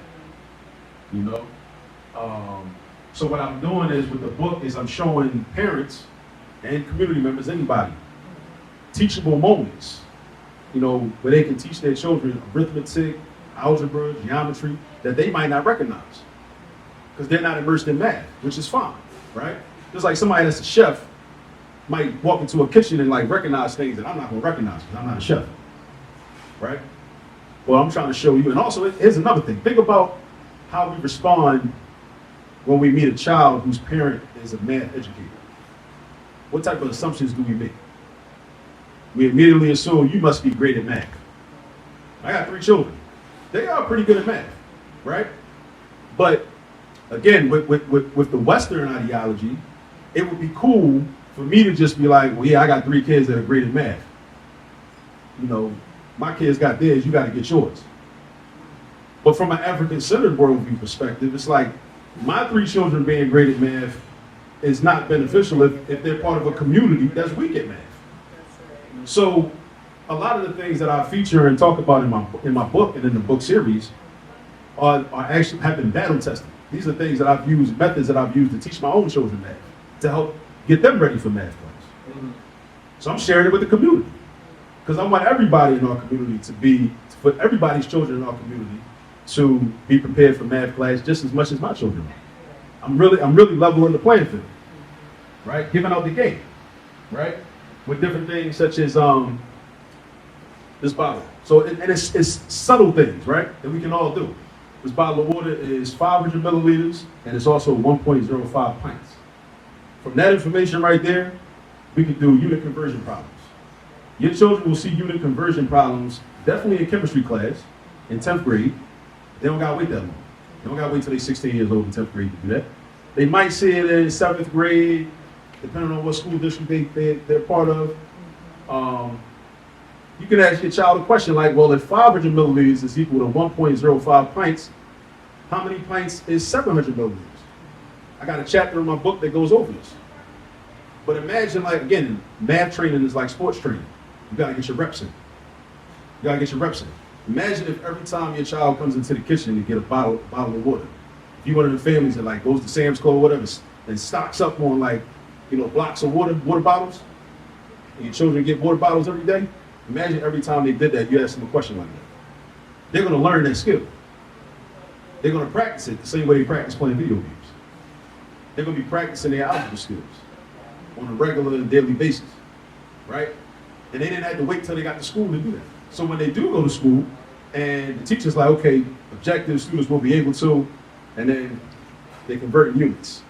They're like, oh, I know how to do this. You do this all the time. Yeah, right? So then the child is like more comfortable in class, more comfortable in math class, you know. They want to be there. They're probably going to be, like a lot of people, if their children are disruptive in math class, it's probably because they don't understand the content. They don't understand the material. So they're frustrated. So they're acting up. But what if they were prepared for math class? And this is just one of the things. Like another thing, probably my favorite chapter in the book is the chapter on negative ages. What is your negative age? This is something I did with Asada, a 12-year-old daughter. This is how I introduced her to negative numbers. And this is something we can easily do because we always tell stories to our children. Children, grandchildren, nieces, nephews. We always be like, back in my day when I was your age, whatever. So if I was telling my daughter a story and I'm like, Asada, when I was 8, we used to do this and I got my first bike. We did this, we did that, or my grandfather taught me how to ride a bike. And then the first time I ever confronted her with that type of conversation, I asked her at the end of the conversation, I said, well, Asada, how old were you when that happened? She looked at me like I was crazy. It's like, Dad, I wasn't even born yet. I was like, I know. But I was trying to introduce her to the concept of negative numbers. So, what is your negative age? I know you weren't physically here, right? But what I was doing was, so she had to do some calculations. So she knows that I was born in 1980. So if this story took place when I was 8 years old, she knows to do the math, do 1980 plus 8. So this happened in 1988. She also knows that she was born in 2012. So her zero, so to speak, on her life's number line is 2012, right? So now she has to find the difference between 2012 and 1988. So she knows how to do the subtraction. She does 2012 minus 1988. That's basically 12 plus 12, right? From 1988 to 2000 is 12 years. If you count backwards from 2012 to 2000 is another 12 years. So that's new math too, right? We call it the combined differences method, right? You break the subtraction problem down into two separate subtraction problems, two smaller subtraction problems. So 12 and 12 is 24. So she's like, Dad, I was negative 24 years old when that happened. You know how many students fail and can't advance in algebra because they don't understand the concept of negative numbers? I actually advocate that when we're teaching our children how to count from the beginning, we should just introduce negative numbers. I haven't done it. I haven't read any research on people that have done it, but I have a belief that we should play with that. Start with the number line. Just start with the number line, because it's a mirror anyway. It's just a reflection. Because we start from 0 and go up, or go to the positive side. Why not just go to the negative side? So they at least be introduced to the concept. Because I remember for a fact, an elementary school teacher, I don't know what grade it was, somebody in class said, or maybe I said, 3 minus 8. And they straight told me, you can't do that. And I believed them. Then I get to algebra, and we subtracting bigger numbers from smaller numbers. I'm like, huh? Somebody told me we can't do that. So I'm like, I think we should just introduce that in the beginning. Just from the rip. Just introduce it in the beginning. And that stays with them because when they get into the GED class as adults, they're like, oh no, you can't do that. And I'm like, I'm sorry we lied to you. You can do that. And let me explain to you why. And so, it stays with them even as adults, that misinformation. I also believe that's why some people make poor financial decisions and overdraw bank accounts. Because conceptually, they're like, no, there's no numbers less than 0. Right.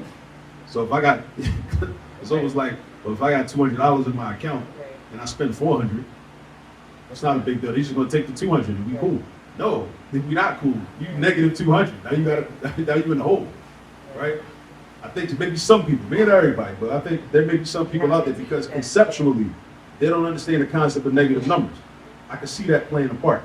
And then especially you ever see the person that gets mad because they're like, my account was overdrawn, and then they get a paycheck, and then they expecting a certain amount of money because they think they started from 0. It's like, nah, you're not starting from 0. You got to deduct. You gotta get the 0 first. Yeah. Get to 0, and then we add go to the positive side. But yeah, all those types of things. But again, it's about preparing children for math class, preparing them for math class.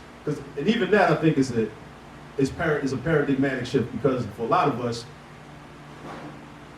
well, overall, we're conditioned to outsource education. Send your children to school, find the best school, and send your children in. Get them there on time. I'm sure they're clean, got the uniforms on, if the school does uniforms, right? We gotta dismiss all of that. And especially with math, and math is different because math is different from ELA because at least with the English language, if you're an English language speaker, you're practicing the English language on a daily basis, in a regular basis. So you may not, I know some students are nervous about reading in class, but there's more anxiety around math, I think, because we don't have a lot of times mathematical conversations in the household. And math is completely outsourced. It's like send them to the math teacher. The math teacher teaches you all of that. We can't do that. It has never really worked. But it's also because they aren't making the connections. Yeah. Like you started off saying how math is a part of everything that we do, whereas in school it's taught as if, like you said, it's compartmentalized, Right. as if it's over here, and it's not taught. Our brains aren't taught to see it Right. in everything that we do. Yeah. And that's why, like, one of the best questions that students ever ask is like, when am I going to use this stuff? Right. Why do I need to know this? I used to get offended by that early in my career. I used to get upset. Like, why do I have to learn algebra? We don't ever use it. But part of it was because, like, back then I didn't have a lot of good answers. Right. I got plenty of answers now, right? Like, a lot of my content that I make for my channel and the things I talk about, like my Instagram reels, Yeah. I'm finding ways like, oh, wow, like, you know, we can use algebra for this, use algebra for that, you know?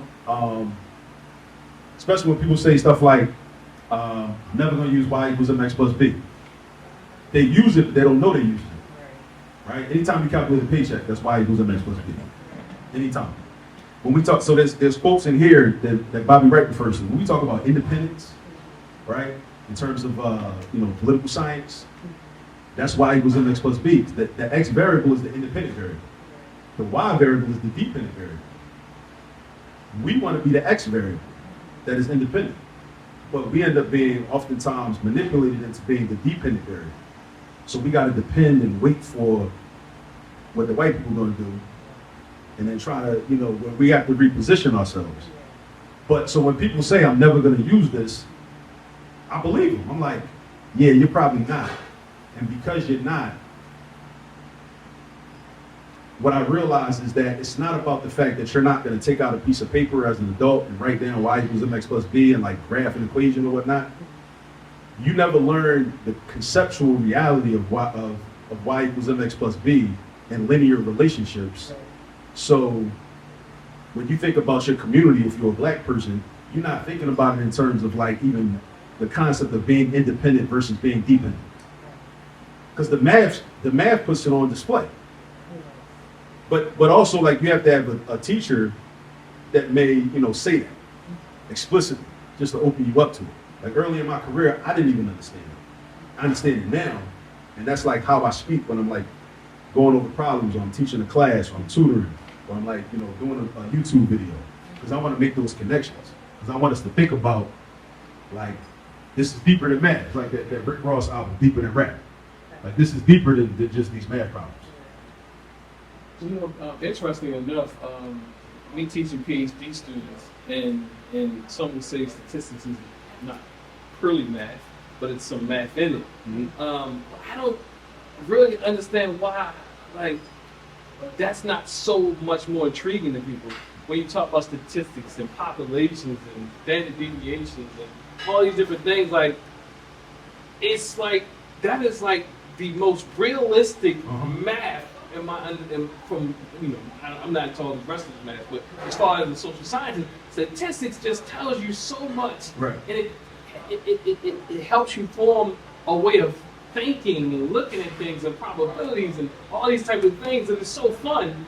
But even people at the PhD level struggle with even wanting to even look at that in a way that's coherent. They have that phobia. And you don't even gotta know the math, you just gotta know, like, what it means in a sense, like you're talking about. Yeah. So I know, like, with statistics is one of the math subjects that I really have a personal goal to become a lot stronger at, because I really want to be able to, like, teach statistics in a way that, like, anybody can get it, and I can really break it down. Because like some people hit me up like, can you tutor? And I'm like, I'm not strong enough, you know, for certain things, like some basic fundamental things, mean, median, mode, standard deviation.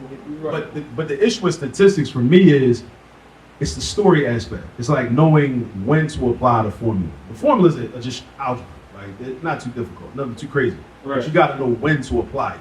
Right. That's the issue. So that requires for me a deep conceptual understanding. Mm-hmm. You know, that I don't have yet. So that's my personal goal is to Mm-hmm.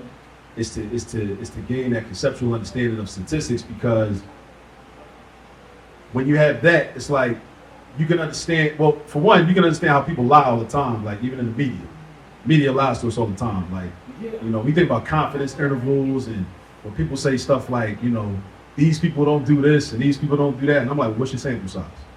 Like we should be able to ask those questions, like, because you're making a bold statement. Right. You're making this generalization, Mm-hmm. and I'm like, well, what's your sample size? What's your population size? Like, what's your confidence interval?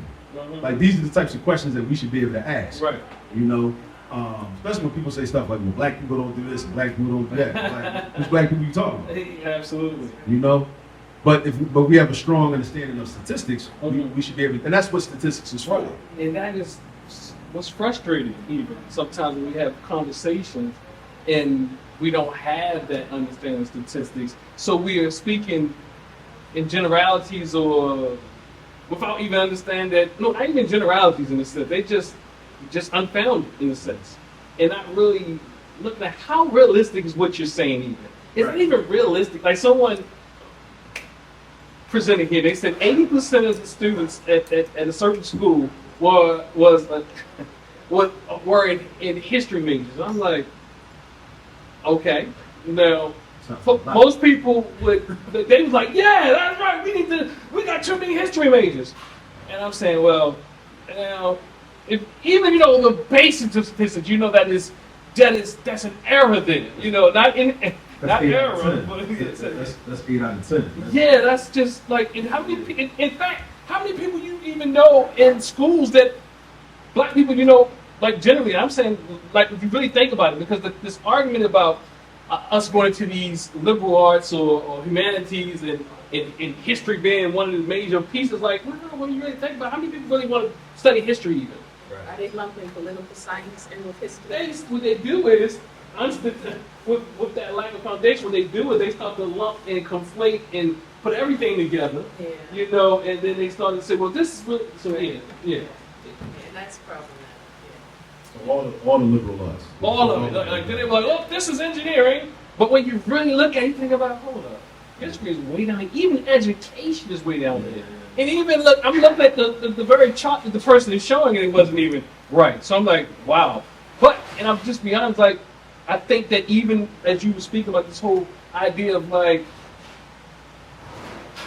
maybe looking at things from an engineering standpoint and also adding that statistical people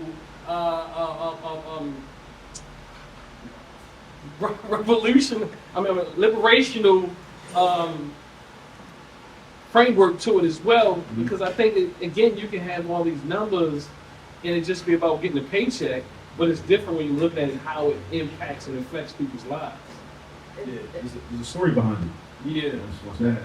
No, I was gonna say, but then it goes back to what we're talking about, you know, just in terms of us as a people and how it was systematically, you know, set in place for us not to learn certain things. And so it goes and supports what you're saying about having community spaces where we can learn, because that isn't something that's readily taught in the right way in terms of how to use statistics and how to break it down. Right. Even with when you have social, you know, a lot of nonprofits here, they're doing great work, but they aren't taught how to use statistics to document, you know, the measures, you know, to be able to create benchmarks of measurement, you know, to show how effective their work is, you know, and so that's, it all ties in together, you know? And like a lot of us start businesses, right? Yeah. We start businesses, and I'm like, all you have to understand is probability. What's the probability of that business being successful? And we miss it. Like everybody wants to start a T-shirt business. I'm sorry, but it's Speaking to that point, you reminded me of something that I've been thinking about a lot recently. Is I wonder about the reasons that a lot of our businesses fail. You know, black businesses, not just black businesses, but any business. And I wonder if it's an issue of people not doing math appropriately, right? And in the absence of that ability to do math, because when you can't do the math, you can't forecast properly, Absolutely. right? You can't plan effectively. Mm-hmm. Or you may not know, well, I mean, if I start a restaurant and I'm selling, seafood, I'm selling salmon, and, seafood, chicken Alfredo and this and that, and how do you know what a good price point is? Mm-hmm. You're not running no equations and whatnot. Maybe you're just kind of trying to wing it, off intuition. Who is available in the community Right. to provide that resource to Black businesses or nonprofits? You can't find it. Brother Akil. Yeah. But even though with that, Brother Akil, though, I mean, you don't even have to, if you just understand probability and you don't even get to the nitty gritty of the numbers, you would even make better decisions. Yeah. Even if you're not the best at the small, fine, like some of these things are, a lot of things we do are just way out of control. And what I mean by that, it makes no sense. There's no probability. There's no likelihood. It's just not going to happen. Yeah. But then the problem with that is we have a lot of, I think one of our strengths is that we're very spiritual. But then the probability doesn't matter because it's called David and Goliath. You look past these things of being insufficient and not important. And if somebody tries to give you the advice of, maybe you should reconsider, then you get labeled as being non-supportive and you're a hater. All that, yeah. Like, nah, bro, I'm not hating. I want you to take some things into consideration, and I think you possibly haven't taken into consideration because I want you to win. But it's too often in our community. It's just too much. And I think that your intuition that we talk about will work much better with some understanding of what you're speaking to. Definitely. So the whole ready for math class, that's like a hashtag I just threw it up the other day. That's really what this is about. And it's foreign, right? Because we mean ready for math class. We go to school, show up on time. Nah, it's more than that. It's almost like you gotta already know the content before you get there. I think that's what we gotta do. We gotta be ready for math class. You gotta be ahead of the curve, ahead of the game.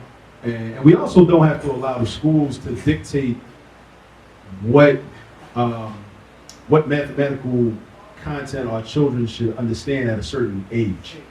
Mm-hmm. Because what is fifth grade math? What does that mean? Who determined that? It's very arbitrary. Why can't we? I started teaching my son algebra and how to solve simple equations when he was 6. Yeah. He was in first grade in 2006, but that was not on his curriculum. That was not in the school district of Philadelphia curriculum. But he was successful at it. And I'm not even saying that my son is like a child prodigy, because I think a lot of his classmates would have excelled at it if I had the opportunity to teach all of them. Mm-hmm. So I'm looking at that and I'm like, okay, yeah, this is Walter Rodney wrote about this. This is underdevelopment. They're dumbing us down because we could be doing this with all of our children, right? So, who's to say that they need to be seeing algebra for the first time in 9th grade or even for the 8th grade? It's like a big deal that they see it for the first time in 8th grade. I say give it to them earlier, but they got to have certain foundational skills, right? At a certain point, they got to know addition facts, subtraction, multiplication, division, understand fractions, fraction arithmetic, right?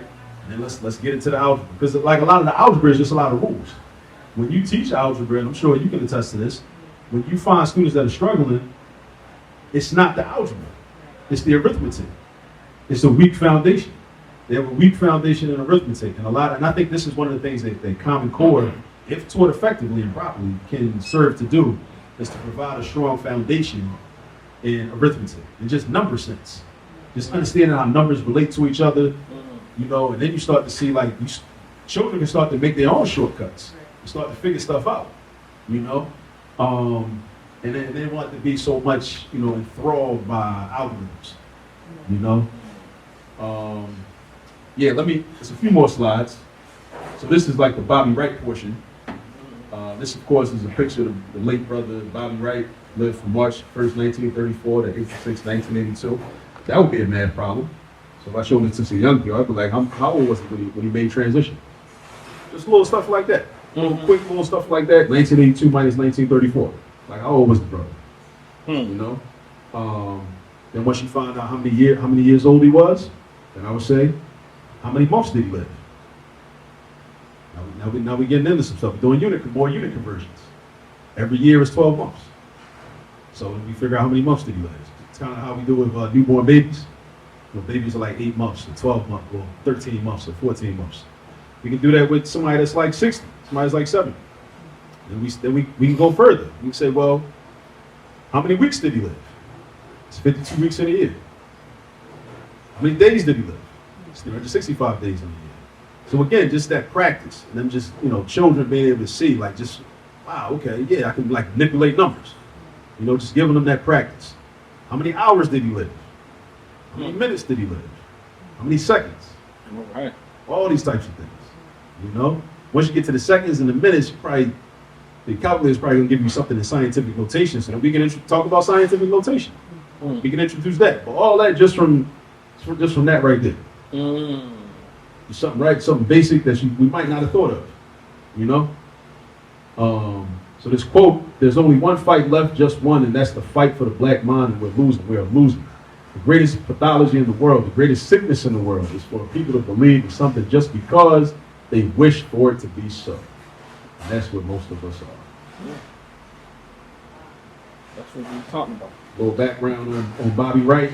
Dr. Bobby E. Wright, born in Hobson City, Alabama, ended up in Chicago, Illinois, taught in the University in Chicago, Illinois, taught some of the Black Panthers, taught Fred Hampton, some of the other members of the Black Panther Party for self-defense. He started a comprehensive community mental health center. It wasn't named after him while he was living. It was renamed for him after he made transition. And menticide, he's well known for his theory on menticide, which he defined as the deliberate and systematic destruction of a person or group's mind. And this is his book, The Psychopathic Racial Personality and Other Essays. This was published in 1984. He made transition in 1982. There are about 4 essays in this book. Is my copy. It's got a different cover on this one. But like I was saying, these are just some quotes taken from one of the essays, and this is an example of how, like, this is Histematics in action. So on page 31, this essay is called "The Black Child: A Destiny in Jeopardy." Let me first read this first part. He starts off by saying, one of the most tragic beliefs widely shared by blacks throughout the world is that white-controlled educational institutions, regardless of whether they are elementary schools or universities, will educate our children. Faith continues to prevail in spite of overwhelming evidence which disputes this belief. Blacks continue to ignore the irrefutable truth that in a racist social system, all institutions will reflect, protect, and sustain values that are consistent with racism. Further down the page, this is the first bullet point. For example, blacks in Zimbabwe accepted a constitution which gave 4% white minority control of the judicial, military, and economic institutions in return for their agreeing to stay in the country. Now, a lot of children don't understand the concept of a percent. If you don't understand the concept of a percent, you won't see how significant that is. You'll just think of, 4%, okay, But here's something that happens in schools. A child can sit in math class and be exposed for not understanding percentages as a concept or how to calculate percentages. But then the same child can go to social studies class or history class and be asked to read a passage from the textbook. In the passage from the textbook, they may have to read something about a percentage. They may read it perfectly fine. They're literate enough to know, okay, well, this is a percent symbol, this is the word percent, and they read it and they sound confident. The history teacher may not know, they don't understand what they just read, because they don't understand the concept of percentages. It's a math concept, right? Well, it's a math concept. So, 4%, like, what does that even mean? What is a percentage? Just a fraction, basically, where the denominator is 100. It's a way to standardize information so we can make comparisons. So, like, out of every 100 people, that's 4 people. 4 people out of every 100. So what are the other 96 people doing? So we think about this, it's like, well, if we in Zimbabwe, and if it was 100 of us, there's 96 of us, and it's 4 of y'all, why y'all in control? Why does that make sense? But again, these are the questions that we can start asking once we understand the math, right? If it's 1,000 of us, it's only 40 of y'all. If it's 10,000 of us, it's only 400 of y'all.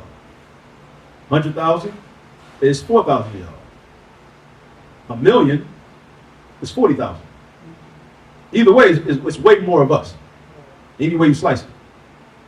But again, in order to like really understand it, you got to understand what a percentage really is. You got to understand the concept of a percentage. And a lot of us, we never learn what percentages are in their relationship to fractions. And I think I've had so many students in the past 20 years, I hate fractions. Hate fractions with a passion. If you don't really understand fractions, you can't really understand percentages, I don't think. You know? Fractions, percentages, and decimals are so integral to just understanding like quantities. You know, because everything's not in whole numbers. You know? So, and it shows up in terms of, you know, information about our experience and our history and being able to analyze. So if you can't, like we just talked about, like what does 4% really mean? Like, what does that mean? Like, even if it was only 100 people, right? It's a ratio. Also, what's a ratio? You gotta know what ratios are. You gotta understand what proportions are. I believe that there's no accident that a lot of our children don't understand what fractions are.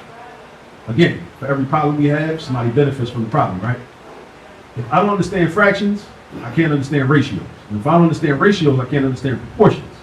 And if I don't understand proportions, when there's a disproportionate relationship, my community is affected disproportionately, we're not getting the resources that we should be getting based on our population, I can't say nothing. Because I don't even know it's an issue. Because I don't even understand all that. I think it's the norm. I don't even know what y'all talking about. Right. What you mean disproportionate relationship? What's that? I don't even know, because you never learned what fractions were. So it's a way for those that want to maintain exploitation, they can do it and get away with it. And they can even smile and shake our hand, and we think, a lot of us think that they cool. They rob us.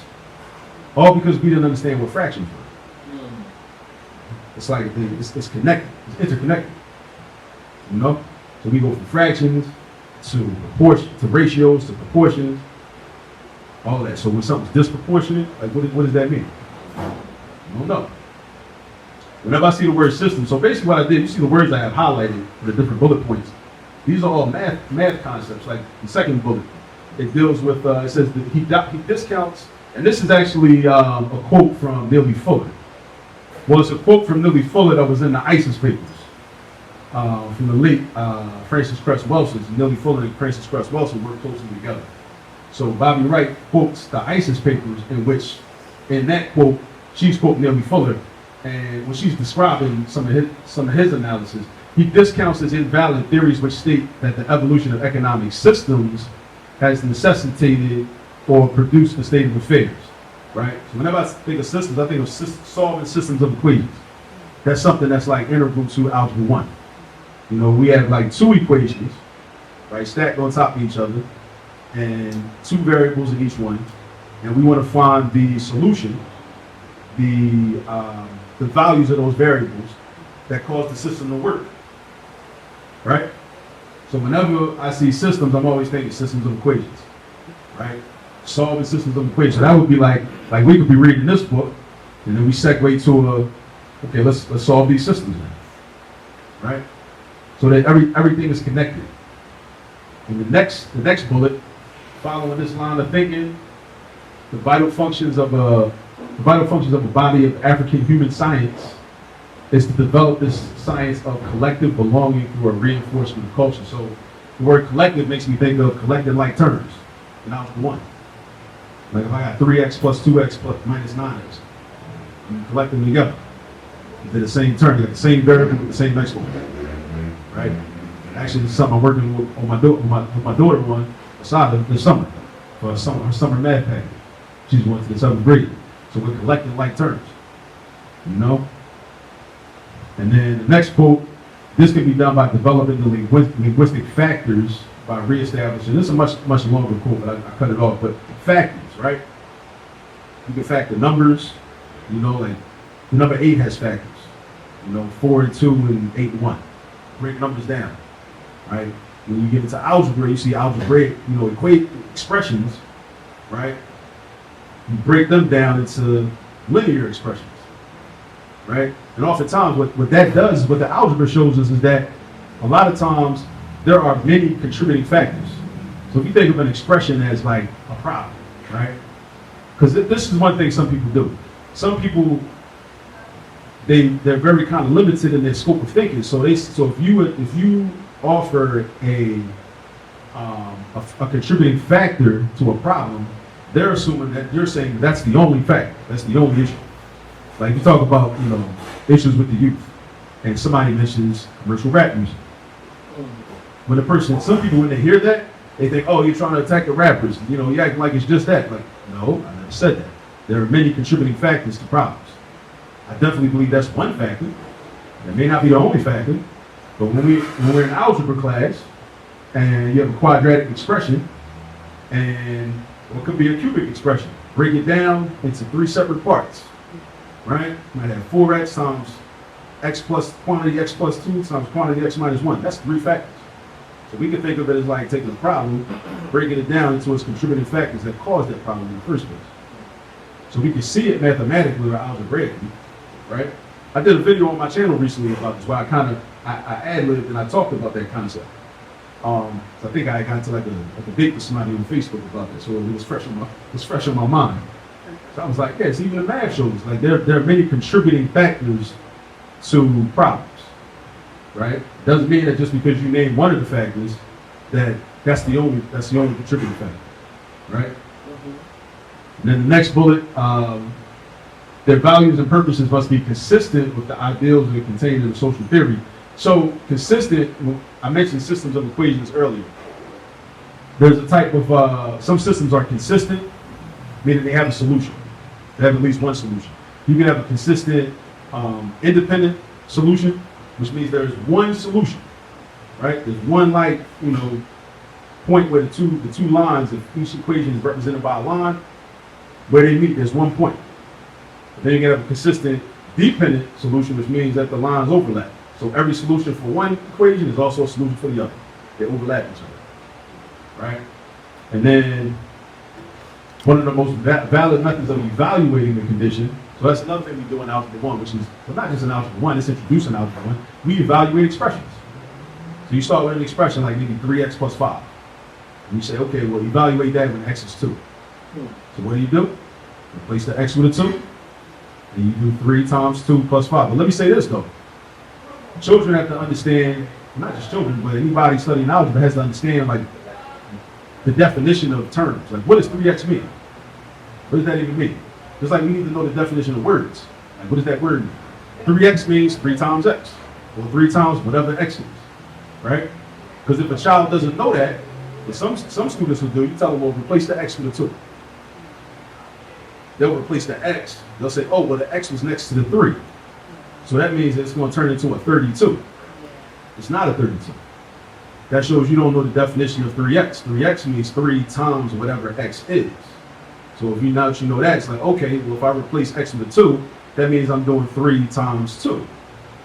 Right? So if it was 3x plus 5, I'm doing 3 times 2 plus 5.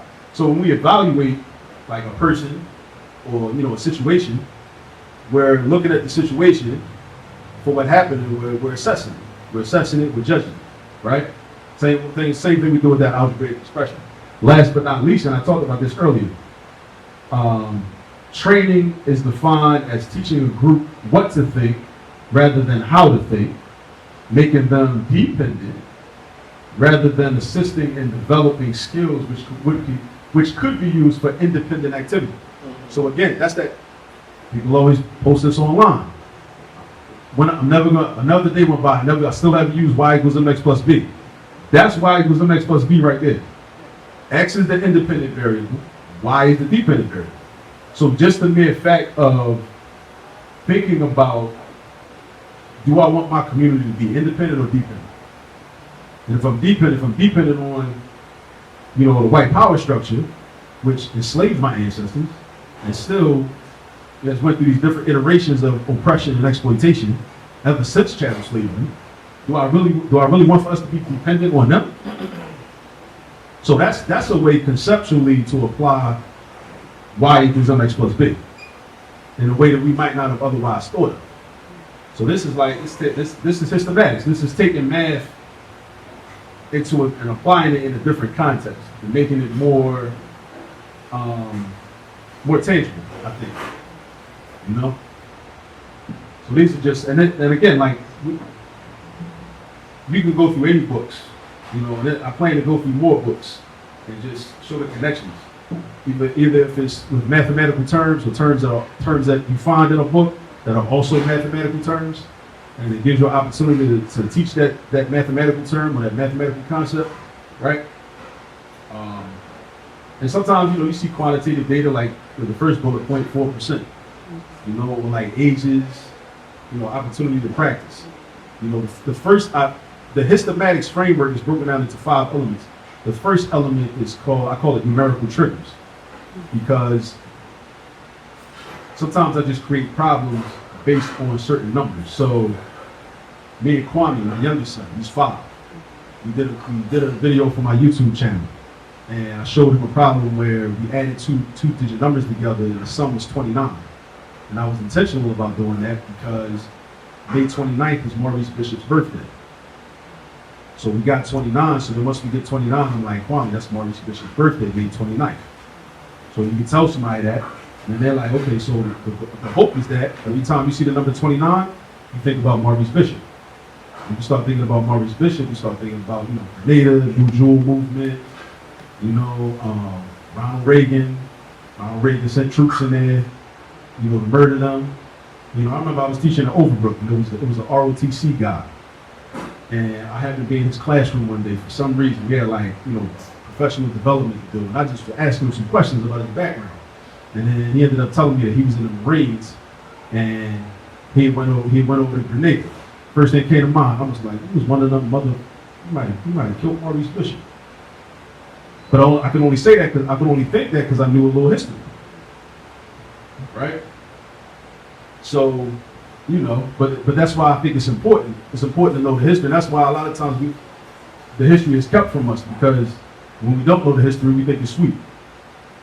You know, so if we don't know about Maurice Bishop and people like him and the communities they were a part of, or you know, who the enemies are, like you don't really know what people did or what people got into, as long as you don't know the history.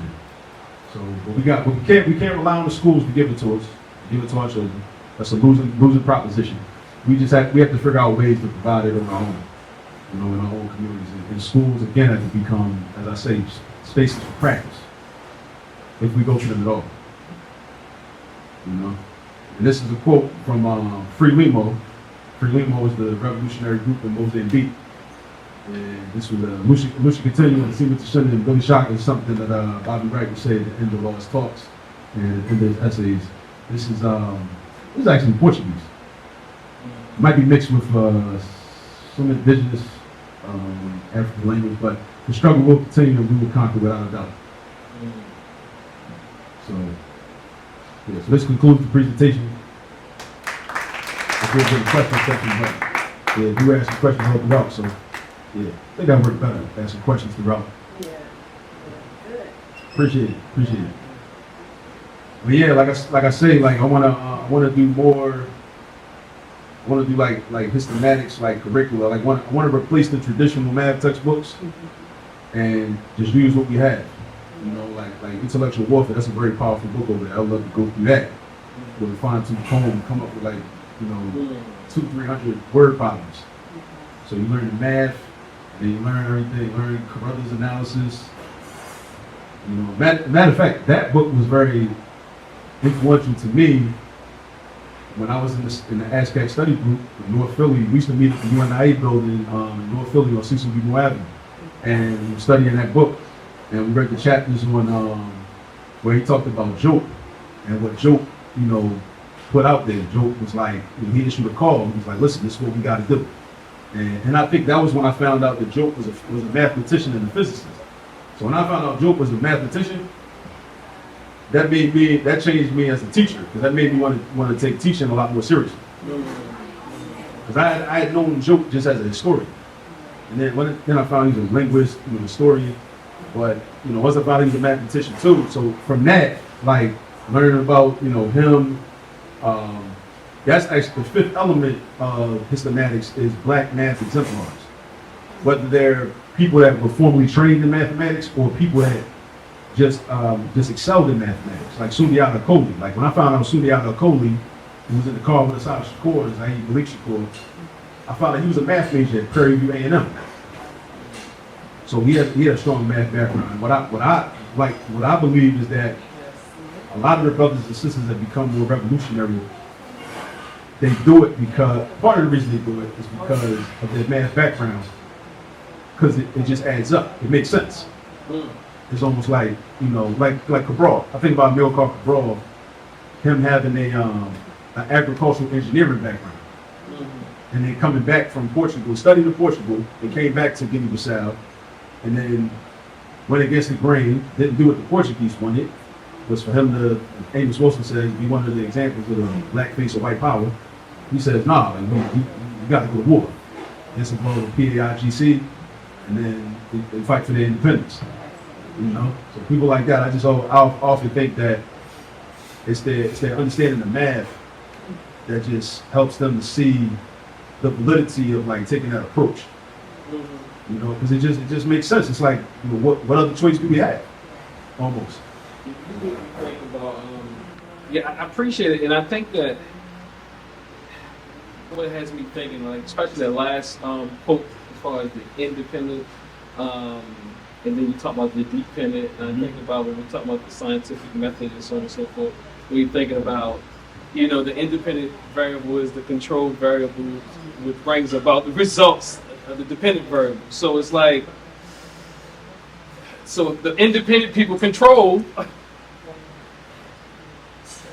and you do what you do, you manipulate the things, and if you're not independent, then basically you just become dependent on your outcomes, dependent of the independent.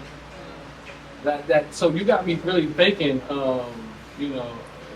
Sometimes I do have challenges with it though, because then I wonder, like, all right, so if we think about American society, right, and we say that the white community is independent, and then that means we as a black community, just an oversimplification, just blacks and whites, right? No other ethnic groups, right? Then if we're dependent on the whites, is that the case, or is it in fact, since they do need our labor, our economic support, then I look at it like, well, then are we the independent and they're dependent, or is it like, I wonder, like, does it vary depending on what context we speak of? Right, I think that all makes sense. I wonder about that. I always go back and forth with that. But yeah, I always go back and forth with that. Because even if you think about like in chattel slavery, so we were the labor, we were the commodities at the same time. Their existence was dependent on us. But at the same time, maybe politically and economically, they were still independent. But at the end of the day, they are the ones who manipulate the variable. Right. So that would make them independent. Set the definition, but see, That makes them independent. you're using their system to define, and see that's part of the problem, right? And so at some point in the revolution, we have to create our own dynamic definitions so that we don't have to use their definitions, right? And that's kind of what we got into earlier, that conversation about Terrence Howard and where his fallacy came in. So, yeah.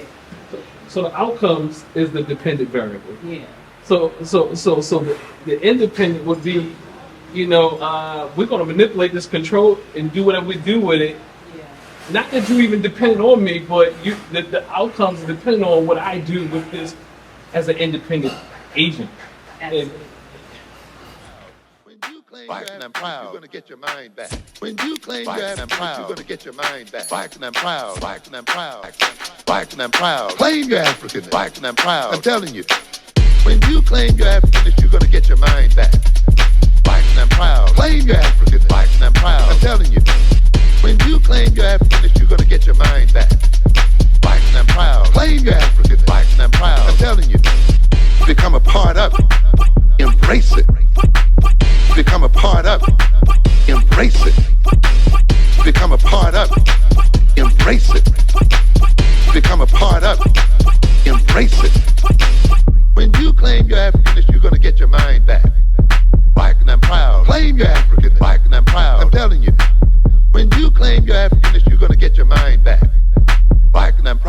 Claim your African, black and proud. I'm telling you.